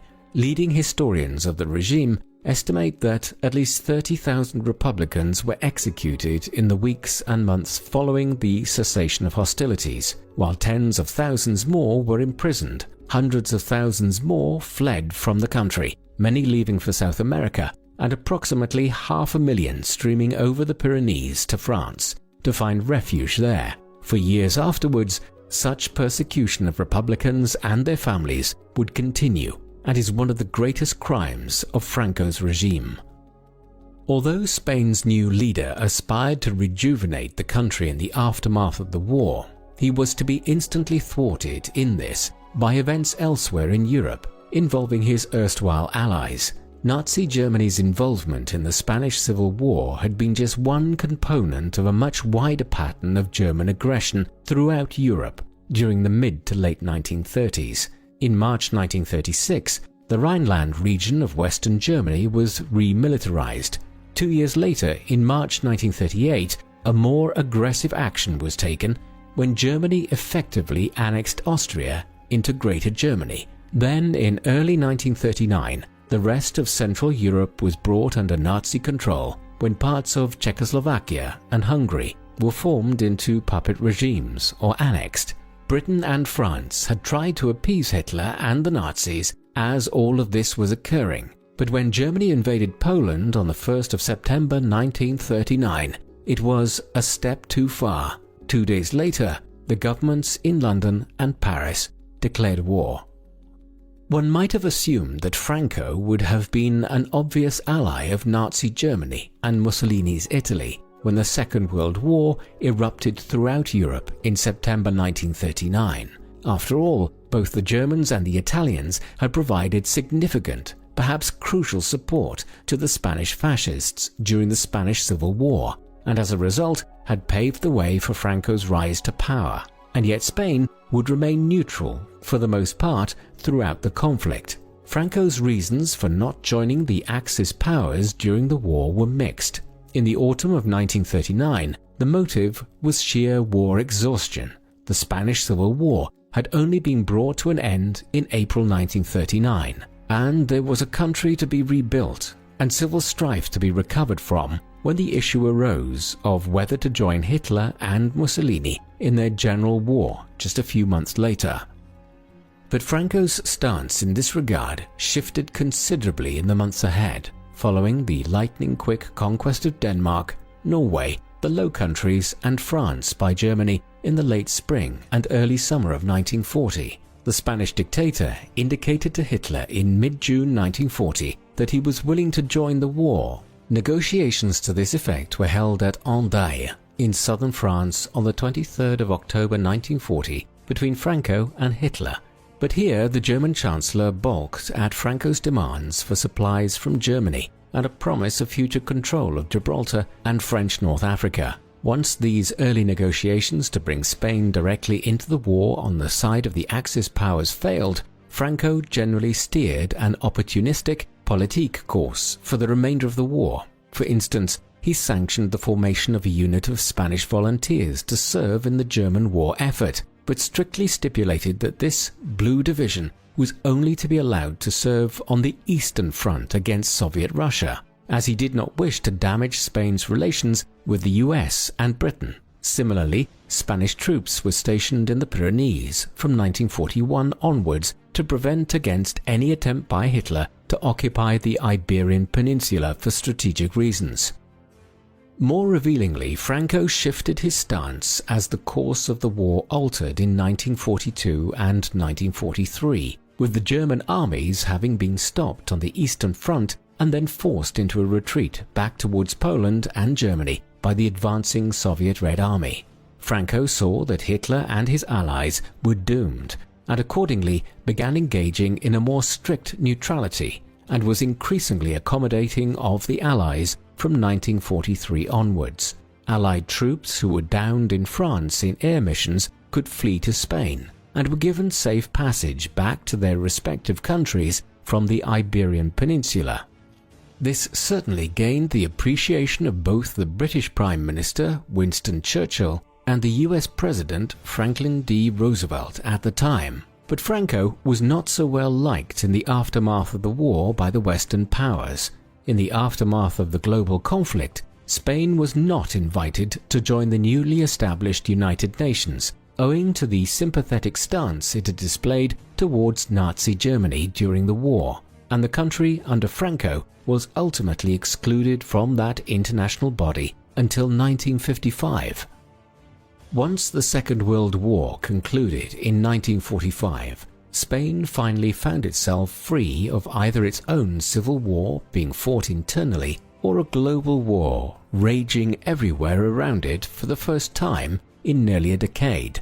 Indeed, the 30 years between 1945 and Franco's death in 1975 was, despite the dictatorship, arguably the most protracted period of political stability enjoyed by Spain since the 18th century. Francoist Spain, as it is known, was ruled by Franco as the supreme head of state, who took on the title of Caudillo de España, meaning the leader of Spain. There is little doubting that this was in essence a dictatorship, but it was one which became more optimistic in the aftermath of the Second World War. And although Franco courted the support of Nazi Germany and Fascist Italy at the time of the Spanish Civil War, Franco cannot really be termed an ideological fascist himself. His was a military dictatorship, one which sought to foster the core values of the conservative movement which had formed one part of Spain's political landscape since the 19th century, specifically nationalism, support for the Roman Catholic Church, and an opposition to leftist politics, particularly socialists and communists. The Falange Española, which Franco had formed out of the various right-wing Spanish political parties in 1937, was the sole legal party in the country between the conclusion of the Civil War in 1939 and the end of the Franco regime in the 1970s. But there was also a distinct drift away from the party's fascist roots of the 1930s during the post-war period, symbolized in the rebranding of the Falange as the Movimiento Nacional, or National Movement, in 1958. Yet this is not to suggest that Franco did not engage in harsh political repression. Trade unionism and left-leaning political organizations were generally monitored and suppressed, while many socialist organizations were banned by the state. Similarly, Franco's regime sought to impose a harsh suppression of the many regional separatist movements in areas such as the Basque Country and Catalonia, which have so characterized the history of modern Spain. Such policies, though, were only so effective. Indeed, in some instances they proved counterproductive. Attempts to curb Basque separatism, for instance, simply eventuated in the formation of the Euskadi Ta Askatasuna organization, or ETA for short, in 1959, meaning Basque Homeland and Liberty. ETA developed in the 1960s into a terrorist paramilitary organization bent on using bombings, assassinations and kidnappings to pressure the Spanish state in order to gain independence for the Basque region in northern Spain. Other authoritarian policies have cast a shadow over the Franco regime. Surely one of the most heinous aspects of Franco's dictatorship was the abduction of the children of Spanish Republicans and their fostering out to nationalist families. Much of the goal here was a form of social engineering, whereby these children, who would most likely be raised as left-leaning socialists and Republicans if they remained in their original family units, would now be raised as conservatives and traditionalists in line with the political ideologies of the Francoist regime. This practice had started during the Civil War, often involving children whose parents had been killed during the conflict, but it intensified to soon involve the children of Republicans who were arrested and imprisoned. It continued into the 1940s, before petering out in the 1950s, and eventually involved tens of thousands of children, perhaps into the hundreds of thousands. Many of these children never knew the circumstances of their birth or were never repatriated to their parents, and the legacy of what has been termed the lost children of Francoism was undoubtedly one of the worst crimes perpetuated by Franco's dictatorship. Elsewhere in the 1940s and 1950s, the powerful position of the Roman Catholic Church throughout Spanish society was cemented through Franco's policies.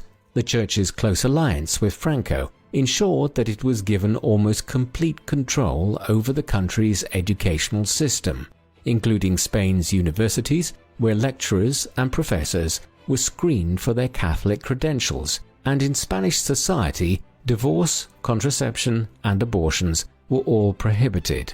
Most oppressive was the treatment of women in Spanish society. The Second Republic had adopted many of the progressive measures which had developed for women's rights in the United Kingdom and elsewhere, but these laws were now repealed, and women were increasingly confined to traditional roles in the 1940s and 1950s. As a result, women in Spain were prohibited from working in many professions and needed the permission of a husband or male relative to do something as simple as open a bank account.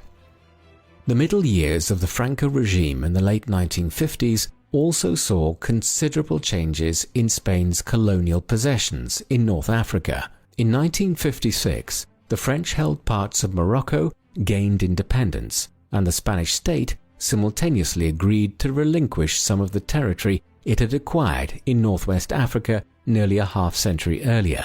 Yet this did not prevent conflict erupting between Franco's Spain and the Morocco of Sultan Mohammed V in 1957. The Ifni War, as it has become known, dragged on for 8 months into the summer of 1958 and resulted in Spain ceding Tarfaya to Morocco. Further territory would be ceded in subsequent years, and the Spanish colonies in the Gulf of Guinea were granted independence as Equatorial Guinea in 1968, whilst in 1975, shortly before Franco's death, a withdrawal began from the extensive territory known as Spanish Sahara, the sovereignty of which is still contested today between Morocco and Mauritania. Yet some small enclaves in northwestern Africa have been retained down to the present day, notably the cities of Ceuta and Melilla in northern Morocco.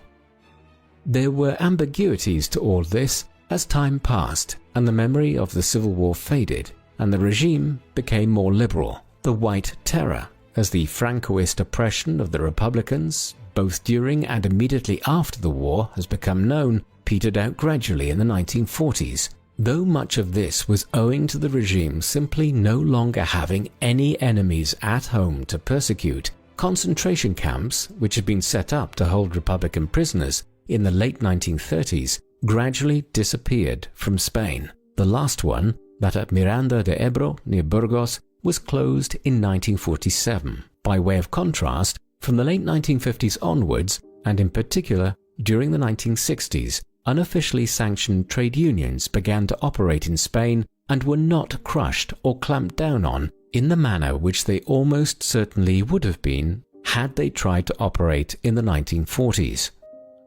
In other ways, Spanish society was undergoing some limited liberalization from the late 1950s onwards. For instance, some of the restrictions on what women could or could not do were relaxed in the 1960s. Censorship of the press and the media also became less severe in the last 15 or so years of Franco's dictatorship, although any overt criticism of the regime itself remained a crime. Much of this must be viewed in light of the country's drift into the Western capitalist bloc of states led by the United States during the Cold War from 1955 onwards. As Spain found common ground with these countries, Franco became less authoritarian at home and more inclined to liberalize certain aspects of Spanish society. The ambiguities of Franco's dictatorship are most clearly evident when examining his economic policy. It is impossible to dismiss the success of Spain's economy during Franco's tenure as the Spanish head of state. Ever since the late 17th century, the country had languished in a state of seemingly perpetual economic backwardness, with a lack of industry and an over-reliance on unproductive farming methods carried out on large estates. All of this was compounded by the devastation caused by the Spanish Civil War, and for much of the 1940s, the country was on the brink of bankruptcy with only a meager economic recovery occurring. However, from the late 1950s, economic growth took off to such an extent that the last 15 or so years of Franco's regime has been dubbed the Spanish Miracle or El Milagro Español. In economic terms, during these years, the country had the second fastest growing economy in the world. Only Japan, which was undergoing its own economic miracle, grew at a faster rate between the late 1950s and the early 1970s. The Spanish miracle came about owing to a combination of factors, not least a series of national development plans devised by Franco's ministers and the adoption of a free market economy in 1959. Iron and steel factories proliferated in the northern provinces, and these in turn supplied raw materials for a thriving shipbuilding industry in the ports of the northern coast. Petrochemicals became a major national industry, and new corporations emerged, notably the SEAT Automobile Company. In 1946, there were just over 70,000 private cars in Spain. This number had increased to over 1 million cars 20 years later. More than 750,000 SEAT cars were produced during the years of the Spanish miracle. As a result of all this, Spain went from being one of the most economically backward countries in Western Europe to being the world's 9th largest economy by the end of Franco's regime. Thereafter, the global economic recession of the mid to late 1970s saw Spain's economic growth stall, but there is no doubting that the Spanish miracle hauled the country's economy out of the stagnation in which it had wallowed for 2 centuries and brought it into the 20th century. This, combined with the massive expansion of the tourism sector in the post-Franco period, created the economy of modern Spain. And whatever his other failings and crimes may have been, this must be acknowledged as a major success of Franco's time in power. Perhaps in assessing Franco's career and the nature of his regime, we should also consider that he did not work to ensure the continuity of his dictatorship. This might have been partly owing to his lack of a male heir. Franco's marriage produced just one child, his daughter Maria del Carmen, born in 1926. Had the caudillo had a male heir to pass the dictatorship to, he might have made provision to ensure that this occurred, but he didn't.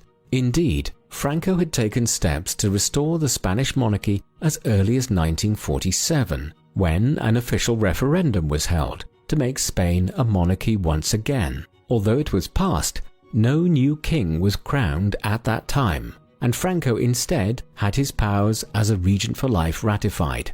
As he neared the end of his life, though, he took more concerted steps to restore the monarchy, culminating in 1969 when Juan Carlos of the old royal house of Bourbon was named as Franco's successor and made a prince. 2 years earlier, steps had been taken to allow freer elections to the Spanish legislature. Then, in 1973, Franco resigned his position as Premier of Spain and head of the government in favor of Luis Carrero Blanco. Blanco was a long-standing ally of Franco's, who had fought with the Generalissimo in North Africa in the 1920s and during the Spanish Civil War, but his tenure as Prime Minister was short-lived, as he was killed by a roadside bomb by the Basque terrorist group ETA. In the final days of 1973, two further individuals, Torquato Fernández Miranda and Carlos Arias Navarro, would subsequently serve as Prime Ministers of Spain before Franco's death. But despite this partial relinquishing of power, Franco retained many of his positions, still serving as head of state, albeit in a much more limited capacity, and also retaining control over the Spanish military. Nevertheless, the measures taken from the late 1960s constituted some significant steps towards transitioning towards a less authoritarian regime. And at the end of Franco's life and following his death, the country would quickly transition to a democracy. This would come in the mid-1970s. By the late 1960s, Franco was approaching 80 years of age. His health was declining considerably. This worsened into the 1970s, in part because the Spanish dictator was suffering from Parkinson's disease. In 1974, he was sufficiently incapacitated on a number of occasions that his duties were passed in part to Prince Juan Carlos. His last official engagement occurred on the 1st of October 1975, when he gave a speech in Madrid, whereat he was said to have been particularly frail-looking. 4 weeks later, he fell into a coma and was put on a life support machine. There is some dispute as to whether he died on the 19th of November or in the early hours of the 20th, either from a heart attack or septic shock. His body was buried in the Valley of the Fallen, a huge burial tomb near Madrid, which had been constructed as a mausoleum and a memorial to those who had died in the Civil War, though it has recently been exhumed from here and removed to a family crypt on the outskirts of the Spanish capital. Although he professed a commitment to maintaining the system Franco had created and overseen for over 35 years, Juan Carlos moved to rapidly dismantle the authoritarian Francoist state as soon as the caudillo died in the early winter of 1975. A constitutional monarchy was established in the 3 years that followed. On the 15th of June 1977, the first free and open general election to have been held in Spain since 1936 took place, returning a high number of centrist and left-wing delegates to Parliament, an indication of the shift away from the right-wing politics of the Franco era. A year and a half later, a new constitution was ratified in December 1978. This has become the basis of Spain's modern constitutional monarchy, the total failure of an attempted coup d'etat in February 1981 by elements within the Spanish military who wished to see a restoration of authoritarianism in Spain was indicative of how quickly the country had successfully transitioned into a liberal democracy in the years immediately following Franco's death. General Francisco Franco is perhaps the most ambiguous of the dictators who seized power throughout Europe in the mid-20th century. He came to power as a result of a bloody civil war in which the conservative military bloc which he led was forever tarnished through a series of atrocities such as occurred in Guernica in April 1937, and through its associations with Nazi Germany and Fascist Italy. In the 1930s and 1940s in particular, Franco's regime was responsible for the killing, arrest, or drastic interference in the lives of millions of Spanish civilians. This was especially the case in the aftermath of the Civil War, when the Spanish courts were dealing in the summary conviction and execution of hundreds of Republicans every day for months on end. Any assessment of his career must start by acknowledging this terrible legacy. But there is also little doubting that the Franco regime changed over time, in particular as it entered the 1950s. Francoist Spain became less repressive and, switching from an overt totalitarianism to a less brutal authoritarianism, there were also a number of considerable advances in Spanish society in the last 2 decades or so of Franco's regime. with a growing affinity with the US Western Bloc of powers from 1955, when the country was admitted to the United Nations. Most significantly, the Spanish economic miracle, which occurred between 1959 and the mid-1970s, finally hauled Spain out of the economic malaise it had been languishing in since the 18th century and made it one of the world's ascendant economic powerhouses.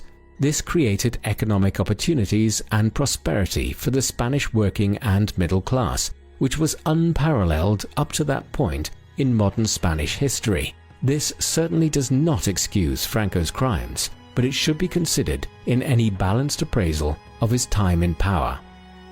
And then there is the character of Franco himself. Who or what was he? He was an exceptionally private man, and the real Francisco Franco is hard to identify. Perhaps he might best be defined as a product of Spain itself, and one who shifted his own political stances in line with the prevailing trends of European and global politics between the 1930s and the 1970s. In the years leading up to the Civil War, he was a staunch advocate of Spanish conservatism, one of the two prevailing political stances in the country since the early 19th century. In this respect, he was an ardent anti-communist, a feature which was perhaps the most consistent aspect of his political views throughout his 4 decades in power. However, despite his ties to Hitler and Mussolini, Francisco Franco was not really a fascist, and in the course of the 1950s, the regime softened its stances considerably, eventually drifting towards closer ties with the US and the Western European states, as the Cold War made the right-wing Spanish regime a natural ally. Thus, Franco adapted to fit the prevailing political winds. Perhaps this was who he was in the end, a political chameleon, born of the chaos of Spanish politics in the age of extremes, which characterized Europe in the first half of the 20th century. What do you think of General Franco? Should we view him entirely in light of his brutal takeover of Spain in the 1930s, or did his later rule substantially rehabilitate him from his earlier crimes? Please let us know in the comment section, and in the meantime, thank you very much for watching.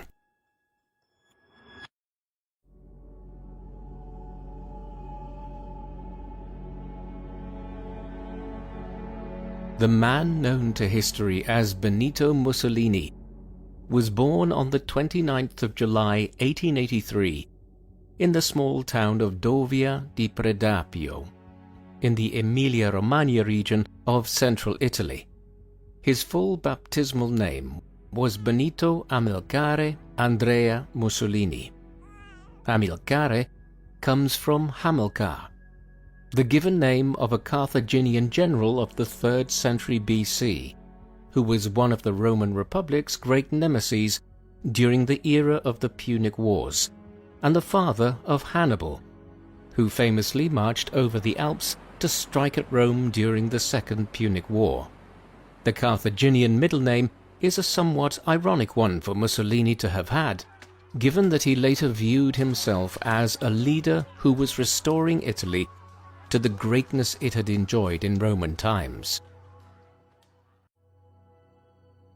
Benito's father was Alessandro Mussolini, a blacksmith who was very interested in politics and engaged in revolutionary socialist movements in Italy from a young age. He spent several years in the late 1870s and early 1880s under a form of house arrest as a result of his political activities, and was only given his liberty a year before Benito's birth. Benito's mother was Rosa Maltoni.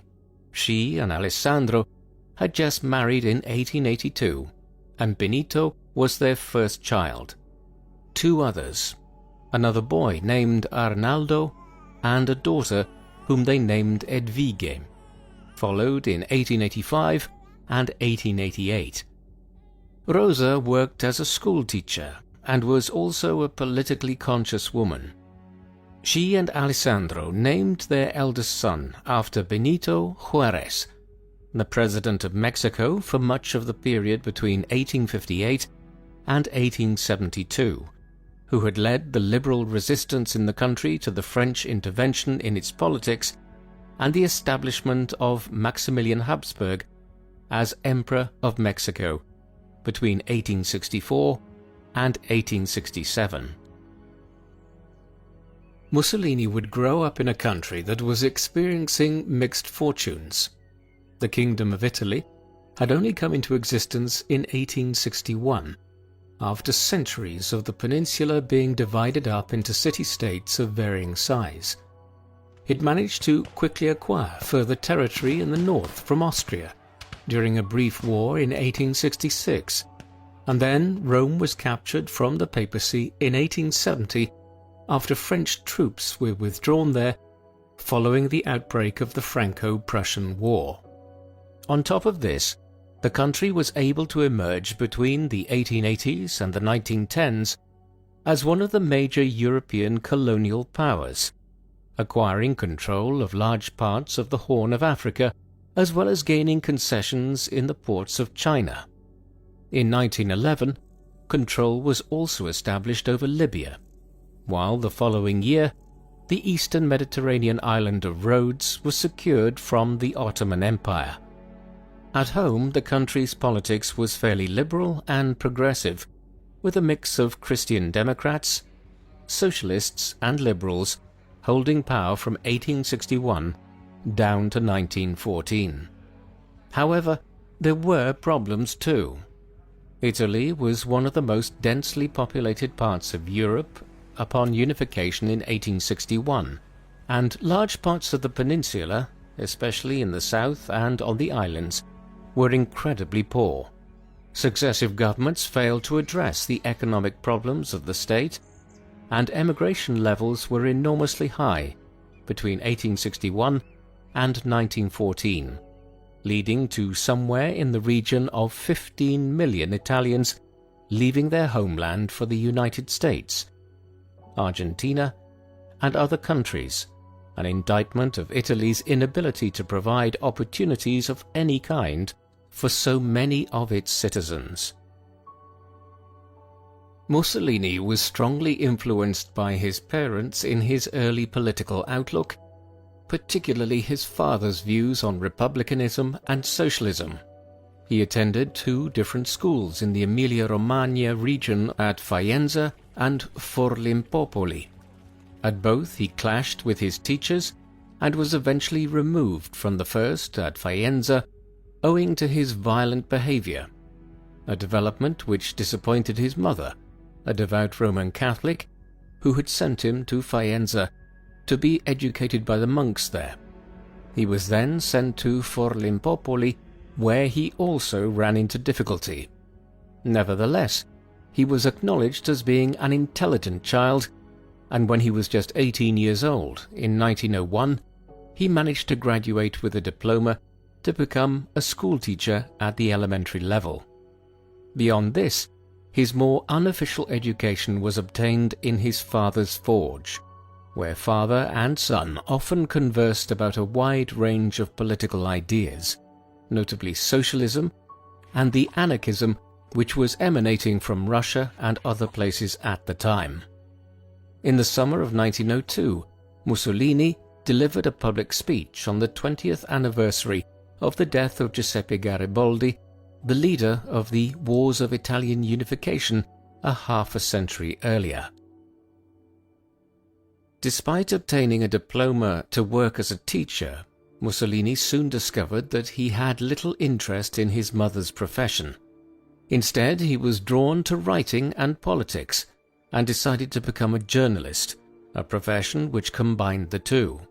He did so initially from Switzerland, where he relocated to in 1902, in order to avoid compulsory military service in Italy. In the Alpine country, he became a committed socialist and began to run into legal difficulty for his role in organizing worker strikes there. He eventually returned home late in 1904 and undertook his military service over the next 2 years, a homecoming which sadly was followed not long after by the premature death of his mother at 46 years of age from meningitis. From 1909 onwards, he was living in the Alpine city of Trento, in what is now northern Italy, but which was then part of the Austro-Hungarian Empire. Here he worked for a local socialist party and as a journalist, while also continuing to read widely. His politics were largely those of communists and socialists, and he taught himself German in order to read the works of Karl Marx and Friedrich Engels, the co-authors of the Communist Manifesto. In a sign of just how different his early politics were to those of the older Mussolini, he protested against the Italian invasion of Libya in 1911. He was undoubtedly a communist during these years. He was also extremely well-read and a prolific writer, often producing work under the nom de guerre vero eretico, meaning sincere heretic or true heretic. When the First World War broke out in the summer of 1914, Mussolini was initially opposed to Italian entry into it. The Italian government of the day, despite its long-standing alliance with Germany and Austria-Hungary, took a similar view and remained neutral for the time being. When it did finally enter the war in 1915, it did so on the side of Britain, France and Russia, the primary goal being to obtain lands from Austria-Hungary, which many Italians considered to be Italian sovereign territory. Mussolini soon changed his mind as well. In November 1914, he founded a newspaper, Il Popolo d'Italia, the People of Italy, in Milan, one which took a pro-war stance. This volte-face in his views on the war saw Mussolini expelled from the Italian Socialist Party. This period was the critical one in terms of his shifting political stance, and Benito now founded a new political party. He named it the Fascio Rivoluzionario d'Azione Internazionalista, meaning Revolutionary Fasces of International Action. The term fascis comes from an old Latin term for a bundle of rods or a sheaf. In the Kingdom of Italy in the late 19th century, it had emerged as a term to describe a strong, united group of political actors. It is from this which the term fascism would ultimately derive, and Mussolini's followers soon became known as fascisti, or fascists. In line with his newfound emphasis on nationalism and socialism, Mussolini volunteered for military service. After some initial reservations about calling him up owing to his history as a revolutionary socialist, he was drafted at the end of August 1915 and would fight in several engagements against the Austro-Hungarians along the Isonzo River at what is now the border between Italy and Slovenia.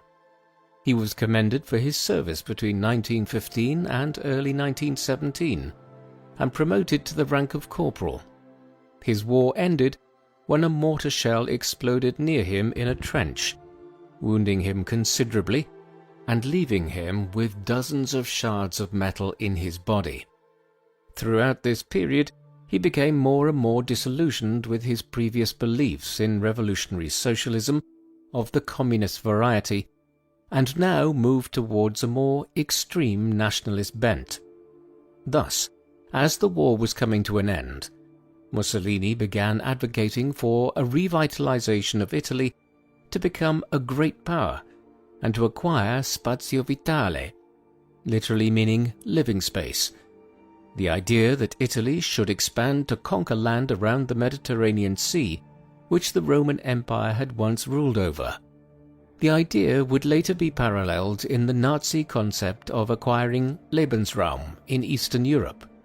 In this, Mussolini was influenced by Giuseppe Bottai, a figure he met in 1919 and who would be a major figure in the conceptualization of Italian fascism. The years of the First World War were also important in Mussolini's personal life. Around the time the war broke out, he had married Ida Dalser, the daughter of a former mayor of Trento, who had studied cosmetics in Paris. They probably met in Trento while Mussolini was working there, and she subsequently relocated to Milan with him, with Ida often supporting him financially based on her family's wealth and her work as a beautician. The marriage did not last long. They divorced in 1915, though not before she fell pregnant and gave birth to Benito Albino. Benito Sr.'s subsequent treatment of his first wife and son was appalling. He did not support them in any way, and after he came to power in 1922, he had them placed under police observation as he repeatedly denied ever having been married to Dalser. He also had records of their marriage systematically destroyed, though one court record has survived in the Milanese archive that proves that they were married. Eventually, Ida died living in semi-house arrest in 1937 under suspicious circumstances, while Benito Albino was placed in an asylum on account of his repeated claims to be Mussolini's son. He died there in 1942. As soon as he divorced Ida in 1915, Mussolini married Rachele Guidi, his mistress of several years, and the mother of his daughter Edda, born in 1910. She hailed from Predapio as well, and her widowed mother had been in a relationship with Benito's father after his mother died in 1905. They would have 4 further children, 3 sons, Vittorio, Bruno and Romano, and another daughter, Anna Maria, born between 1916 and 1929. In the immediate aftermath of the First World War, there was a strong view held by many people in Italy that they had been betrayed in the peace settlements that followed between 1919 and 1922. This quickly became known as the mutilated victory, after a term coined by the prominent Italian writer and politician Gabriele D'Annunzio.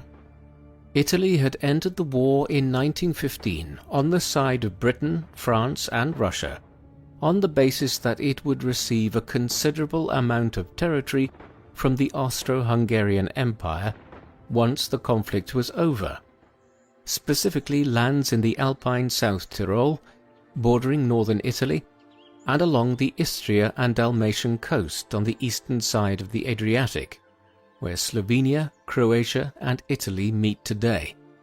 These were lands which many viewed as intrinsically part of historic Italy. Many Italian nationalists also sought control over Albania, a country which had been ruled by Italian powers at various times in the ancient and medieval past. Some of these demands were met in the peace negotiations, but Albania became an independent country once again, and Italy did not receive all the territory it had sought on the eastern side of the Adriatic, some of which instead went to the kingdom of Croats, Serbs and Slovenes, that would later become Yugoslavia. This, along with the country's enduring economic problems, meant that while Italy was one of the victorious powers in the First World War, it did not feel that way for many Italians. Mussolini's nascent fascist movement evolved quickly between 1919 and 1922 to take advantage of this sense of Italian alienation. In March 1919, he founded the Fasci Italiani di Combattimento in Milan, which transliterates as Italian Fighting Bands, a clear sign of the shift towards a more militant politics. They soon were forming squadrismo, squads of black-shirted paramilitaries or squadristi, who, in the febrile atmosphere of Italian and European politics in the post-war era, attacked people of Slavic heritage in Italian cities and towns, the perceived enemy of Italy in the contested Adriatic coastal regions. In a striking sign of Mussolini's break from his radical socialist past, the black shirts were also soon involved in running battles with communists in northern Italy. notably during a general strike in Milan in 1920.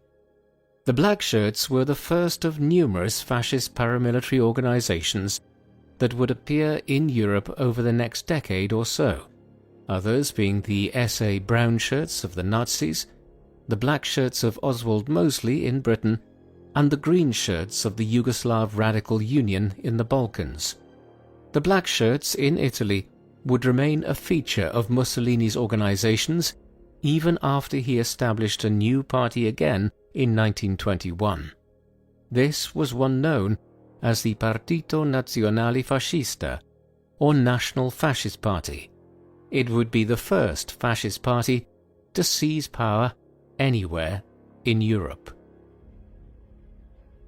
What is perhaps most striking about Mussolini's movement is the speed with which he managed to secure power. The National Fascist Party was established in November 1921, and less than a year later, Mussolini was in charge of Italy.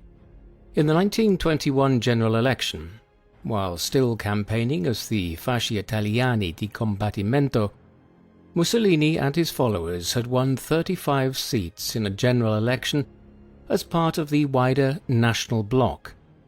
The same election ended in a deeply divided parliament, and Italy's unstable post-war politics continued. Indeed, the situation became worse as Mussolini began engaging in a fascist insurgency whereby he sought to destabilize the country and present his National Fascist Party as the most suitable option to stabilize the situation. Matters boiled over into disorder in August 1922, when Mussolini's Black Shirts effectively seized control of Milan, attacking socialist organizations all over the city and appointing their own members to municipal offices. When the national government in Rome did little to stop him in Milan, Mussolini was emboldened.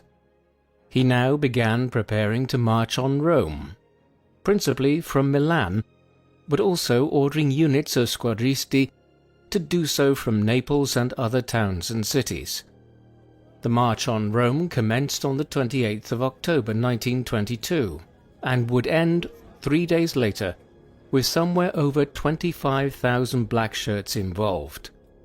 Mussolini himself did not lead the march, though he did appear at critical junctures to be opportunely photographed as though he did. It all had the desired effect. King Victor Emmanuel III appointed Mussolini as the new Prime Minister of Italy on the 30th of October. The following day, the Black Shirts parading through the Eternal City, he formed the first fascist government the world had ever seen.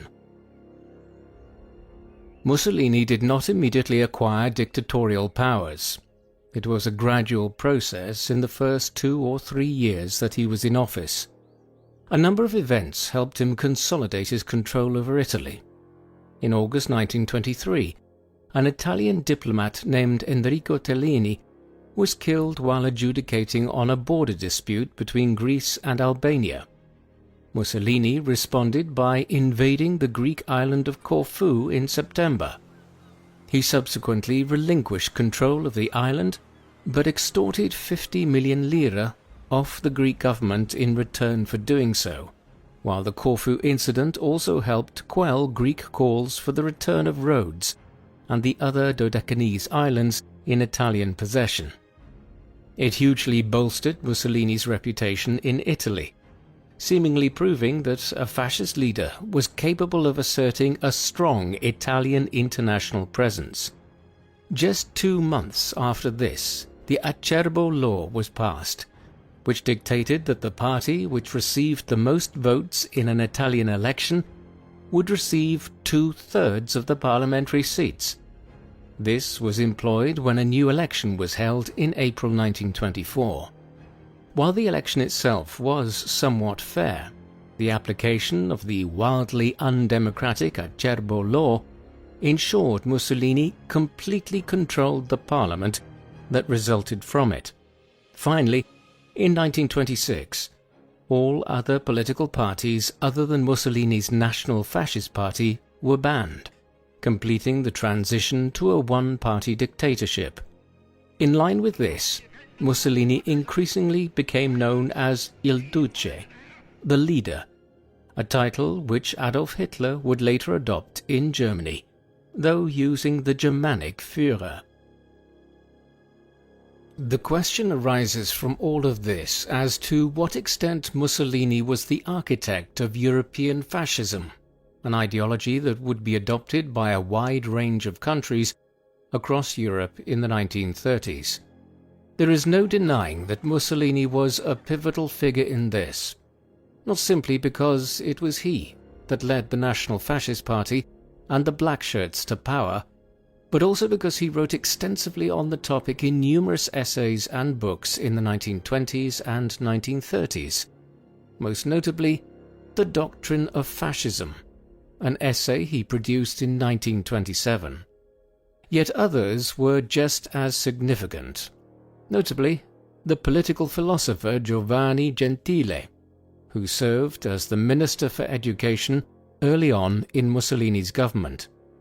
Gentile composed a work entitled Manifesto of the Fascist Intellectuals in 1925, following the Conference of Fascist Culture in Bologna that March, and many other Italian intellectuals signed it. He was also probably involved in writing the first draft of Mussolini's Doctrine of Fascism. There were numerous others who were just as involved in the origins of fascism. For instance, though he would come to oppose Mussolini's regime, Gabriele D'Annunzio, the prominent political figure and writer who devised the concept of a mutilated victory for Italy after the First World War, was a major inspiration for Mussolini's ideas. One element of fascist movements seen elsewhere in Europe, which Mussolini was most certainly the creator of, was the concept of a fascist secret police. In 1927, as he continued his consolidation of power, Mussolini established the Opera Vigilanza Repressione Antifascismo, the Organization for Vigilance and Repression of Anti-Fascism. This forerunner of the Gestapo in Germany would eventually grow to about 50,000 operatives, and was responsible for carrying out thousands of raids and interviews every week at the height of their efforts to crush any activities they deemed anti-fascist. Heinrich Himmler, the head of the Nazi SS, would subsequently visit Italy to see the OVRA in action. Not everyone looking on at the development of the Italian police state in the 1920s and 1930s was appalled. For instance, Winston Churchill, the future wartime leader of Britain, expressed some admiration for what Mussolini had achieved in bringing stability to Italy and reducing lawlessness, as did many other international leaders. A part of this was owing to the manner in which Mussolini and the Italian fascists seemed to have bridled the mafia in Sicily, with Mussolini's appointee Cesare Mori overseeing an immensely successful campaign of repression against the Sicilian crime syndicate between 1925 and 1929. Another element of European fascism which Mussolini pioneered was the development of a cult of personality. His public image was carefully cultivated. Newspapers and other elements of the Italian media were closely censored to present a particular view of him, and a popular phrase of the time was "Il Duce ha sempre ragione." The leader is always right. Mussolini's relatively young age when he seized power, he being still in his late 30s when the March on Rome occurred, was made note of in fascist propaganda, and his perceived athleticism became a feature of the personality cult around him. This in turn fed into the encouragement of fascist youth organizations, while sport became a particular element of fascist concern in Italy. In 1928, work commenced on the Foro Mussolini in central Rome, today's Foro Italico. Modelled on the forums built by the Roman emperors in central Rome, Mussolini's forum was a giant sports complex, complete with stadiums, tennis courts, and other facilities. Mussolini hoped to hold the 1940 Summer Olympics here, though in the end, these games, which were ultimately cancelled, were awarded to Tokyo. In 1934, the FIFA World Cup was held in Italy. It proved to be a major boon to Mussolini's regime, as Italy won the tournament at home, defeating Czechoslovakia in the final. The team followed up their success when they retained their title in France in 1938. Legend has it that Mussolini telegrammed the team in Paris before the final against Hungary with a message saying, "Win or die." Many other aspects of Italian culture were employed by Mussolini's fascist government to galvanize their own position, most notably the country's history and culture, with a very conscious effort being made to tie the new Italy to the power of the Roman Empire 2 millennia earlier. As much as sport, propaganda, or any cult of personality might have improved the image of the fascist government, a powerful way for Mussolini to forge support for his position was to create good economic circumstances. The fascists had largely come to power in 1922 because of the economic and political chaos which had enveloped Italy for several years after the war. Mussolini benefited enormously from the fact that he came to power just as the European economy as a whole was beginning to stabilize and enter a period of enormous economic growth, the Roaring Twenties. The fascists favored a corporatist economic system, one which sought to promote and develop the Italian economy over the importation of foreign goods. This led Mussolini to engage in protectionist measures, such as the imposition of high tariffs on foreign imports in order to promote domestic industry. Some measures during the era had lasting benefits, most notably the draining of the Pontine Marshes, a large swamp south of Rome which had been a breeding ground for malaria in central Italy for thousands of years. From the late 1920s onwards, a policy of draining these extensive lands and creating model new towns like Latina, Pontinia, and Pomezia was undertaken. It was an immensely successful initiative. Nevertheless, more broadly, the Great Depression hit Italy just as badly as the rest of Europe, giving the lie to the 1930s myth that fascism was a more effective economic system. Ultimately, Mussolini ordered the mass state takeover of the Italian economy, and it would take until the mid-1950s before Italy returned to the economic output seen in 1929, before the Depression began. Throughout these years, Mussolini still continued to play the part of a happily married man, and his second wife, Rachele, would remain married and devoted to him until his death in 1945.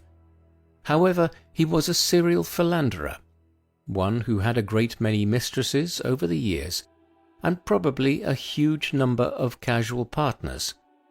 One of the more famous was Margherita Sarfatti, a prominent Jewish Italian art critic and journalist who wrote a biography of Mussolini in the mid-1920s, shortly after he came to power.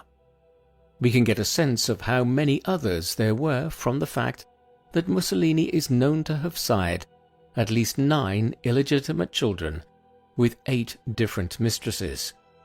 Mussolini's last illegitimate child, Elena Curti, only passed away in 2022 at the age of 99.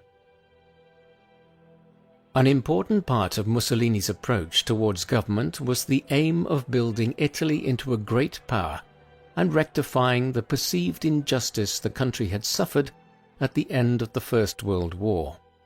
One of the resentments held by many Italian nationalists was that, unlike Britain and France, Italy had not received control over mandated League of Nations territories, such as Germany's former African colonies, or the lands of the Ottoman Empire in the Levant. Mussolini would seek to remedy this by solidifying Italian control over its existing colonies and expanding them where possible. He began in Libya, a large colony in the Maghreb which Italy had acquired nominal control over in 1911, but which remained unstable. Between 1923 and 1932, the pacification of Libya was engaged in liberal policies that had been adopted after the First World War were announced, and ethnic laws were introduced that, for instance, forbade intermarriage between Italians and the Arab and Berber natives. Thousands of Italian colonists were also brought in. A fierce war of resistance was then engaged in by the natives, one which led to the use of chemical weapons, mass murder, and the development of a concentration camp system by Mussolini's regime.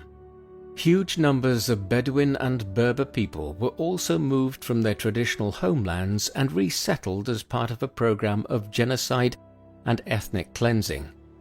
In all, around 50,000 natives are understood to have been killed by the Italian government during the pacification of Libya, though precise figures are hard to establish for a country where demographic records were extremely limited in the early 20th century. Once the pacification of Libya was completed in the early 1930s, Mussolini turned his attentions to the Horn of Africa. Here, Italy had two colonies that were in relatively close proximity to one another, but divided geographically. These were Italian Somaliland, corresponding closely to modern-day Somalia, and lying on the Indian Ocean side of the Horn of Africa, and Italian Eritrea, a colony lying on the Red Sea end of the region. Between them lay French and British colonial enclaves and the Ethiopian Empire, or Abyssinia, virtually the only native polity in Africa not to have been colonized between 1870 and 1914. The Japanese invasion of Manchuria in 1931 and the establishment of the puppet state of Manchu Kuo had badly damaged the League of Nations' remit to protect the national independence of sovereign states, and so the Italians invaded Ethiopia in October 1935, with little concern for the potential international backlash. The Second Italo-Ethiopian War was fought over a period of nearly a year and a half, down to the spring of 1937. In the course of it, the Italians would eventually conquer Abyssinia, though with considerable difficulty, and the campaign pointed towards weaknesses in the Italian military that would become glaringly obvious in the years ahead, when they faced British and Commonwealth troops in North Africa. Both the Italians and the Ethiopians engaged in a wide range of breaches of international law in the conflict, using mustard gas, dum-dum bullets, and engaging in massacres of civilians. The Abyssinia conflict was something of a nail in the coffin for the League of Nations, and also demonstrated that the world had moved into a new era of conflict and breaches of international law. The Italians' campaigns of genocide and ethnic cleansing in both Libya and Ethiopia in the 1920s and 1930s raises questions about Mussolini's racial views. They were different to those espoused by the Nazis in Germany. Hitler and his followers adhered to a very systematic racial hierarchy which held that there were pure races like the Nordic and Aryan peoples of Northern and Central Europe that were racially superior to others, like the Slavic people of Eastern Europe. Mussolini had little time for this rigid system of classification.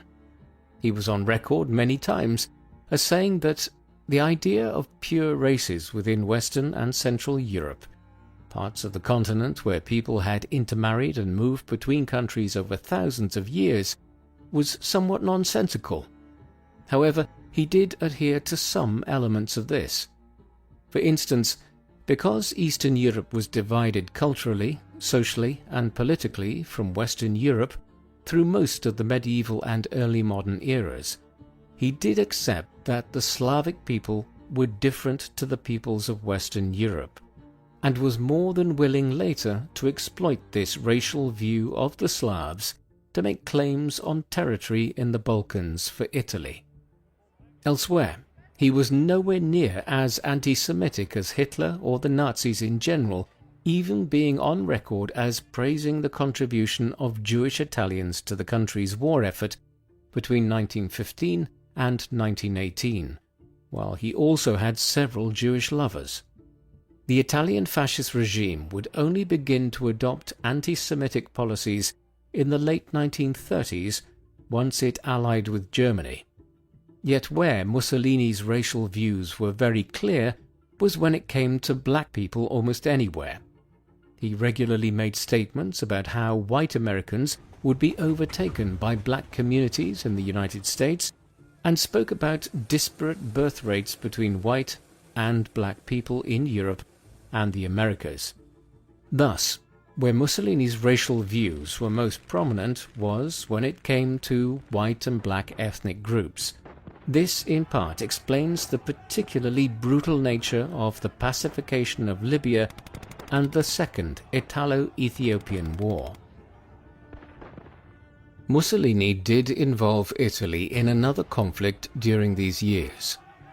In the summer of 1936, while the fighting was still going on in Ethiopia, the Spanish Civil War erupted after a failed coup in the country.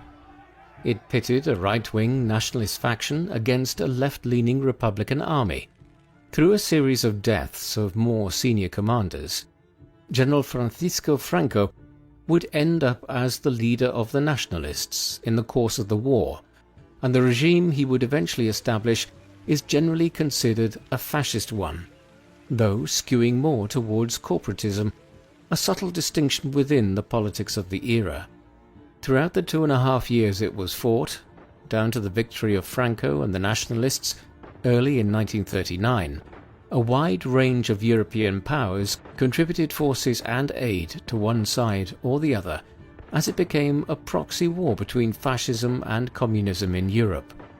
Mussolini was a particularly avid supporter of Franco, his view being that it would be best to have a closely allied fascist regime in Spain so that right-wing governments had substantial control over the Western Mediterranean. The Royal Italian Navy played a particularly important role in the conflict, helping the nationalists to break a Republican blockade of nationalist territory in Spain's Moroccan colonies. The Italian Corpo Truppe Volontarie, a force of Italian volunteers or irregulars, also made a major contribution to the nationalist victory, reaching 50,000 men at its height. The Spanish Civil War was significant in also being the first episode during which Mussolini was closely aligned with Adolf Hitler and Nazi Germany. Both fascist states provided aid to Franco. However, it is a common misconception that Mussolini was a natural ally of Hitler's after the Nazis seized power in Germany in 1933. In reality, Mussolini was skeptical about the possibility of a German alliance throughout the 1930s. A core issue was the Nazi desire for union with Austria to form a Greater Germany. Italy had long-standing claims on land in the South Tyrol region of Austria, bordering the plain of Lombardy, and this created a rivalry between Italy and Germany over Austria. Throughout the period from 1933 to 1938, during which the Nazis attempted to seize control of Austria through numerous means, Mussolini was supported of the Fatherland Front government in Vienna. It was only gradually from 1937 onwards, once Mussolini needed German support for his actions in the Horn of Africa, and the two began cooperating together in Spain, that an agreement was reached in 1937, whereby Mussolini would not overtly resist German annexation of Austria, provided that Hitler would never make claims on any lands which Italy had obtained from Austria at the end of the First World War. With this agreed, Hitler went ahead and annexed Austria in March 1938. At the Munich Conference, convened in September 1938, over German claims to the Sudetenland in Czechoslovakia, Mussolini was a subtle ally of Hitler's, though not overtly, still at this stage. In many ways, the growing alliance between Mussolini and Hitler was a strange one. The pair had very different characters. Mussolini was a brash, outspoken and emotive individual, one regularly used to being photographed in his swimming trunks with famous Italian actresses, a practice Hitler ridiculed. Yet for all Hitler's supposedly contrasting seriousness, it was Mussolini who found himself bored by the Austrians' racial rants when they had first met in Venice in 1934. Much of the common view of Mussolini as a buffoon has largely been derived from Nazi impressions of him and the incompetent performance of the Italian military during the Second World War. But this view of Mussolini has been hugely overstated. The Italian dictator was the father of European fascism and had authored multiple books, ranging from writings on politics to a biographical study of Jan Hus, the Bohemian religious reformer of the early 15th century, whose work was an antecedent to Martin Luther and the Protestant Reformation. Mussolini even penned a romance novel called The Cardinal's Mistress. At the Munich conference, it was Mussolini who acted as chief translator, being fluent in French and having functional German and English. Mussolini was many things, but the popular view of him as a buffoon or a second-tier dictator with an outlandish desire to restore Italy to the glory days of the Roman Empire is a misconception. He was an intelligent individual, though also an entirely immoral and unscrupulous one. The Munich conference only created a brief reprieve from war in Europe. 6 months later, the Nazis annexed the remainder of Czechoslovakia. By then, Britain and France were trying to speedily rearm, and when Poland was invaded in the first hours of September 1939, they responded by declaring war on Germany. The Second World War had begun, but Italy would not join it for nearly another year, despite Germany and Italy having agreed to the Pact of Steel, a virtual military and political alliance, on the 22nd of May 1939. Mussolini decided to wait and see what happened at this early stage, encouraged to do so by King Victor Emmanuel III and numerous senior Italian ministers. There were even offers from Paris and London courting Italy as an ally in the war, though Mussolini seems to have never taken them seriously. In the end, when Germany swiftly conquered Denmark, Norway, the Netherlands and Belgium in April and May 1940, and then seemed to be swiftly moving towards seizing control of Paris, Mussolini decided to act. On the 10th of June 1940, he declared war on France and Britain. Italian troops then quickly invaded parts of eastern and southeastern France to secure territory there as part of an arrangement with Hitler. In entering the war, Mussolini's valorizing of the Italian past must be borne in mind, and he now sought to reconstitute a large part of the Mediterranean Empire of the Romans by acquiring territory from France, in the Balkans, Greece, and across North Africa. Designs which he also referred to as the concept of a third and fourth shore, whereby Italy would rule over not just the shores of the western Adriatic and the Tyrrhenian Sea, but also the eastern Adriatic and the central Mediterranean coastline of North Africa. Mussolini and the Italian fascists had already begun their efforts to acquire a third shore in the Balkans even before the Second World War began. While Britain and France were distracted with trying to curb the Nazis' endless demands for lands in Central Europe in 1938 and 1939, Il Duce formed a plan to invade the Kingdom of Albania just across the Straits of Otranto from southern Italy. On the 7th of April 1939, just weeks after the Germans had taken over Czechoslovakia and the city of Memel on the Baltic Sea coast, Mussolini struck, sending an expeditionary force of over 20,000 men to invade Albania. With modern aircrafts and battleships, the invasion was a complete success, and an Italian protectorate was established in Albania just a week later. London and Paris made few objections, hoping at this juncture that they could still win over Mussolini to join them against the Germans. Now, after the defeat of France in the summer of 1940, Mussolini began preparing for a much more expanded campaign in the Balkans. Greece was invaded late in October 1940, while in the spring the Italians commenced a campaign against Yugoslavia after a pro-Allied coup there. These campaigns would be decidedly less successful than the swift occupation of Albania in April 1939 had been.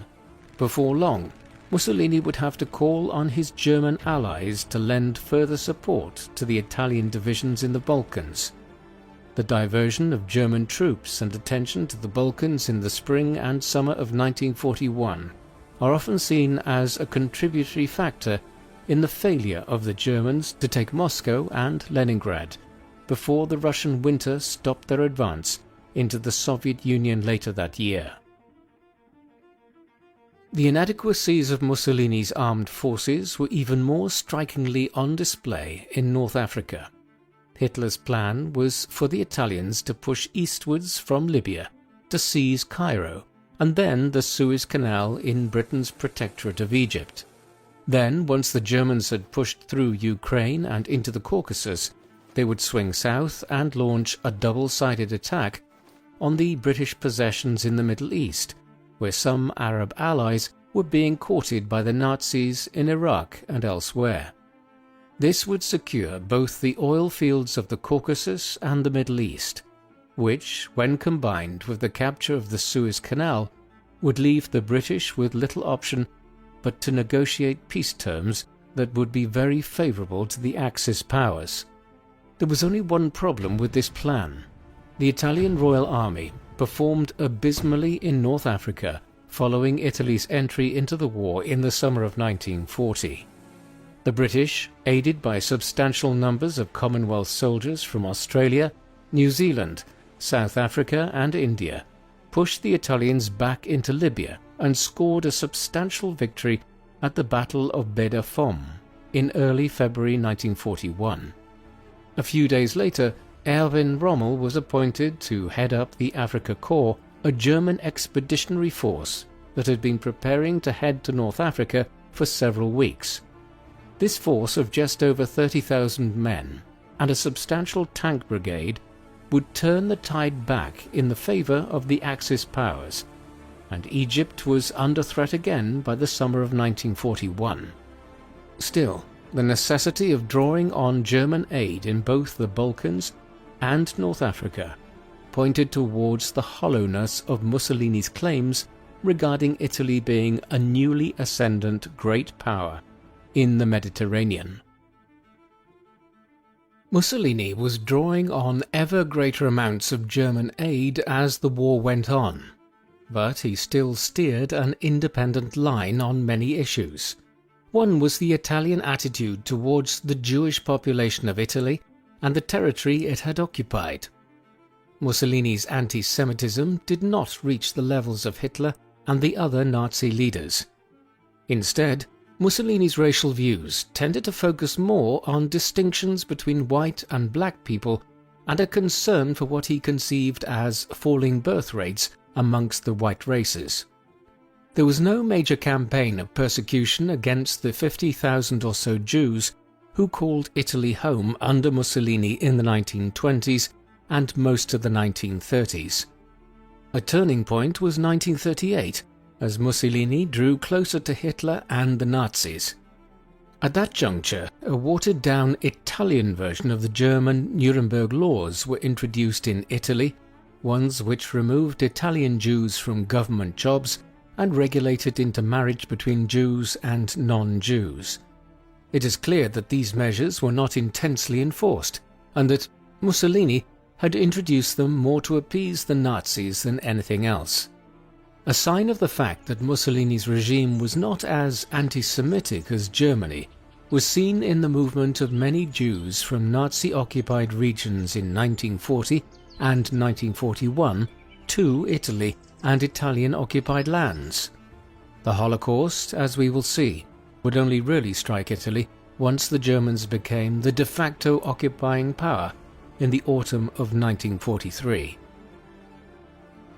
By the time the Nazis began implementing the final solution in Europe at the beginning of 1942, events were transpiring in North Africa that would lead to Mussolini's dramatic downfall and then an even more dramatic second act as dictator of Italy. The source of these events lay in North Africa. After the arrival of the Afrika Korps there in 1941, the Italians and the German Expeditionary Force had regained the initiative against the British in the Western Desert, and by the summer of 1942 were threatening to take Cairo and then the Suez Canal again. That was as far as they would get. An injection of British and Commonwealth troops into Egypt turned the tide, and victory at the Second Battle of El Alamein in late October and early November put the Italians and Germans on the defensive. They would never regain the initiative, in large part because, as the fighting at El Alamein was coming to an end, Allied armies were making amphibious landings at key locations along the coast of Morocco and Algeria, two French colonies under Axis control. By the spring of 1943, with the great manpower and resources of the United States coming to bear, the Germans and Italians were corralled into Tunisia, where they were finally defeated in May of that year, bringing the North Africa campaign to an end. Even before victory was achieved in North Africa, plans were well underway amongst the Western Allies to open a second front in Europe to take some pressure off the Soviet Union in Eastern Europe by diverting German resources elsewhere.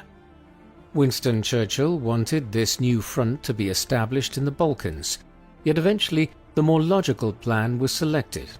This was to invade the island of Sicily, lying close to the massed Allied forces in Tunisia, and then quickly cross the short distance to southern Italy.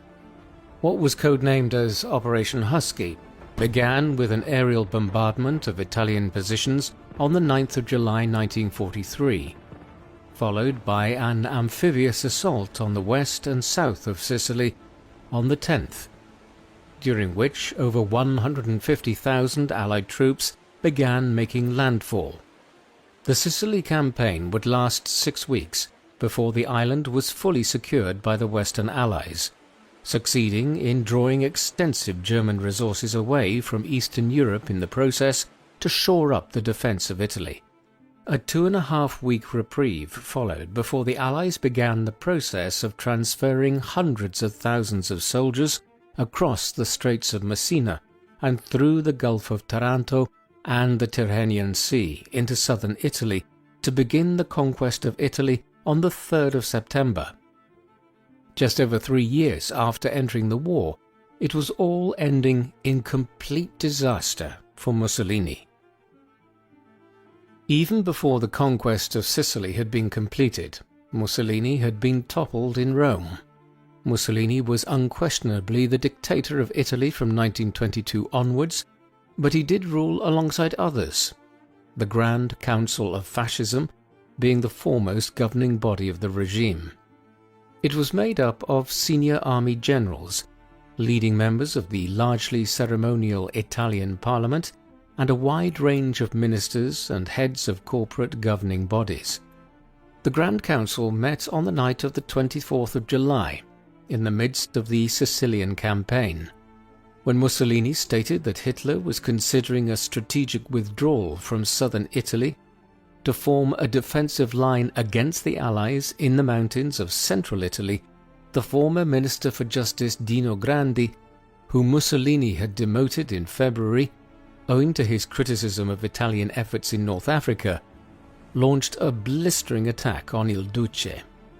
A debate commenced and went on long into the night, with a vote held in the early hours of the 25th of July on whether Mussolini still had the confidence of the council members. He lost this by 19 votes to 8, Mussolini left and attempted to continue as though he was still in charge, believing that the council could not force through the decision. But at a meeting with King Victor Emmanuel III the next day, he was formally relieved of his office and placed under arrest. General Pietro Badoglio was then appointed as the new Prime Minister. Mussolini was detained for a time in various locations and would soon be taken to the Hotel Campo Imperatore in the Massif of Gran Sasso, in the mountains to the east of Rome in late August. While he was under arrest, the new government of Badoglio was secretly entering into negotiations with the Allies to surrender to them and bring Italy out of the war, now that the devastation of the country and inevitable defeat lay ahead. To the north, Hitler and his generals were more than aware that this was probably occurring and had already developed their own plans for taking over Italy and the Italian armed forces before they could capitulate to the Allies. They would initiate this plan, codenamed Operation Achse, in early September. On the 3rd of the month, the very day the Allies began landing in southern Italy, the Italian government announced that it had agreed an armistice with the US and British. In response, Operation Achse was initiated. Hundreds of thousands of Italian troops were requisitioned into the German armed forces by appointing German commanders over their divisions, while German units flooded into northern Italy and began seizing control of large swathes of the peninsula. The Italian government itself eventually left Rome and headed south to join the Allies, while the Germans seized the capital and now prepared to make the Allies fight a bitter battle to secure central Italy. The Battle of Monte Cassino would rage throughout most of the first half of 1944. While Operation Achse was being carried out, Mussolini was still being held prisoner at the Hotel Campo Imperatore on the Gran Sasso Massif. Hitler and the Nazi High Command were aware that they needed a figurehead to impose control over northern Italy, and also that it needed to be made clear to the leaders of other Axis-aligned countries in Central Europe and the Balkans that if they came into jeopardy, the Germans would support them. Thus, a plan was concocted to rescue Mussolini. On the 12th of September 1943, a small unit of German paratroopers, led by the Special Operations Commander Otto Skorzeny, paraglided onto the mountaintop near the hotel the former fascist leader was being held in, while a separate team secured the cable cars that led up to the hotel lower down the mountain. They then entered the hotel and rescued Mussolini from the small unit assigned to guard him. A small plane was flown in to airlift Mussolini out. The Gran Sasso raid was so successful that even Churchill remarked on it as an operation of, quote, great daring. Mussolini was now established as the leader of a newly formed Italian Social Republic, the administrative capital of which was fixed at the town of Salo in northern Italy. Daring though it might have been, the Gran Sasso raid effectively made Mussolini a puppet ruler for Hitler in Italy. Upon being rescued from the mountains of central Italy, Mussolini was first flown to Prussia in northern Poland to meet with Hitler at his Wolf's Lair headquarters near Rastenburg. Here it was made clear to him exactly how reduced his position would be.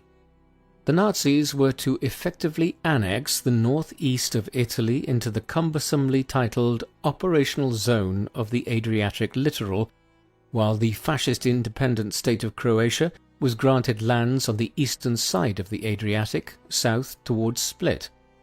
Ironically, these were the lands which had been so contentious and led to the idea of a mutilated peace for Italy after the First World War, aiding the rise of the fascists in the first place.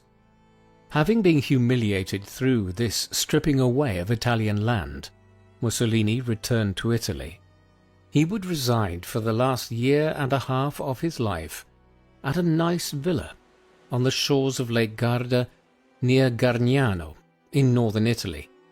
He had very little authority over the Italian Social Republic, which he was the nominal head of. Instead, he and his mistress, Clara Petacci, lived here under a form of semi-house arrest, guarded by the SS and having his correspondence screened to ensure he was not in any form of illicit contact with the Allies or the Italian government that had renounced him in the summer of 1943. When interviewed early in 1945, he expressed the view that he was little more than a walking corpse, a puppet for the Nazis waiting to be caught and executed by the Allies. Mussolini would not have to wait much longer for the Allied anvil to fall on him. The Germans and the Allies spent much of the remainder of 1943 consolidating control over their respective positions in northern and southern Italy. The first half of 1944 was then locked in the dual battles of Anzio and Monte Cassino in central Italy, south of Rome, with the Allies finally breaking the deadlock in May. Rome was one of the first major European capitals to be liberated by the Allies on the 4th of June 1944, a full 2 months before the liberation of Warsaw and Paris in August 1944. Thereafter, with the Western Front now opened in France, the strategic priority for the Western Allies shifted away from Italy, although the Allied advance continued at a slower rate into Tuscany and Mussolini's native Emilia-Romagna, while it was now possible to use Rome as a strategic base from which Allied bombing of northern Italy and Austria was initiated. In the interim, the Germans had begun extending the final solution to northern and central Italy, while the substantial communities of Jewish people in Rome, Milan, Genoa, Florence and Venice had largely avoided persecution under Italian fascist rule. As soon as Operation Achse was implemented in the autumn of 1943, the SS arrived into Italy and began detaining thousands of Italian Jews and deporting them north towards Auschwitz. They were systematically obstructed in their efforts by ordinary Italians, and over 40,000 Italian Jews, over 80% of the total Jewish population in the country, would survive the war. In early April 1945, with the Battle of Berlin commencing far to the north and the Western Allies fanning out all over western, southern and central Germany, Operation Grapeshot was commenced in Italy. This involved hundreds of thousands of Allied troops moving north to try and break through the Gothic Line, a series of German defences blocking the southern route into the plain of Lombardy. On the 18th of April, in response to the Allied advance, Mussolini moved from Gargnano to Milan. Unlike many of the German Nazi leaders who would kill themselves before being captured, Mussolini intended to be taken alive and believed that he could negotiate decent terms through the intercession of the Archbishop of Milan, Alfredo Schuster. But a meeting between Schuster and Mussolini a week later failed to result in an agreement after Mussolini resisted a demand by representatives of the Italian communist partisans who had been fighting the Nazis in northern Italy to declare himself in favour of an unconditional surrender to the Allies. Perhaps Mussolini believed he would be murdered by the Germans if he did so. Within hours of the failed meeting, he and his mistress, Clara, along with over a dozen others involved in the government of the Italian Social Republic, had left Milan and were heading north with the goal of reaching neutral Switzerland and from there possibly finding asylum in Spain, where Franco might look favourably on Mussolini given the aid he had provided the nationalists with during the Spanish Civil War. Il Duce would never make it to Switzerland, let alone Spain. On the 27th of April, he and Petacci were apprehended near Lake Como outside the village of Dongo by some Italian communist partisans. They were placed under arrest while they determined what steps to take. It was well known that Mussolini, like all other Axis leaders and war criminals, was to be handed over to the Allied authorities in order for him to stand trial before the International Military Tribunal that would soon assemble in the city of Nuremberg in Germany once the war ended. The partisans had other ideas. Under the orders of Walter Audizio, a leading Italian communist partisan, Mussolini, Petacci, and the rest of their party were executed before a firing squad on the 28th of April 1945 in the village of Giulino. He was 61 years old at the time. Mussolini and Petacci's corpses, along with other members of the Italian Social Republic's government, Nicola Bombacci and Alessandro Pavolini, were trucked to Milan in the early hours of the 29th of April and hung upside down in the Piazzale Loreto Square in the city, where their corpses were stoned by a crowd. A day later, Hitler killed himself in Berlin, and 2 days after that, German Army Group C surrendered to the Allies in Italy. The war in Europe ended 5 days later. Mussolini's remains had a very unusual after-story. After his corpse was taken down from the gibbet in the Piazzale Loreto, it was buried in an unmarked grave in the Musocco cemetery in northern Milan. While it was unmarked, enough people knew the location for it to be possible for a fascist sympathizer, Domenico Leccisi, to dig up his remains a year later during Easter of 1946, seemingly with the aid of 2 Franciscan friars. These were then transported around numerous locations in northern Italy in the months that followed, with one of Mussolini's legs being lost along the way. Hiding places included a villa and a convent, as the authorities sought to track down the body. Eventually it was located, and the government chose to have the remains secretly hidden at a rural monastery near Milan. The entire saga only came to an end in 1957, when the government of Prime Minister Adornisoli, who hailed from the same part of Italy as Mussolini, agreed to allow the fascist leader's remains to be interred in the Mussolini family crypt in Dovia di Predapio. To some extent, Mussolini's shadow would continue to hang over Italy and its politics in the post-war era. Christian Democracy emerged as the most important political party, an organization which had its roots in the Italian People's Party, an entity created in 1919 which had splintered into pro- and anti-fascist factions. For instance, the first post-war Prime Minister of Italy, Alcide de Gasperi, had originally supported the People's Party's involvement in the first Mussolini government in 1922, though he later renounced his support. More broadly, Christian Democracy veered to the right of the political spectrum. The 1970s and 1980s were a particularly tumultuous time in Italian politics, one known as the Years of Lead, and characterized by killings, terrorism, hostage-taking, and general lawlessness by far-right, far-left, and organized crime elements, a political atmosphere which mirrored the chaos of the 1919 to 1922 period that allowed for Mussolini to seize power in the first place. The country has also continued to experience the legacy of the economic problems which characterized Italian politics both prior to and during the fascist era, namely the poverty of southern Italy. Given this seeming inability to fully resolve long-standing economic and political problems, it is unsurprising that recent decades have witnessed a renewed drift towards the far right of the political spectrum in Italy, with some parties being described as neo-fascist. Benito Mussolini was a complex political figure. He was an immensely important individual in the history of 20th century Europe, the father of fascism, or at least the first individual to lead a corporatist and fascist country in modern times.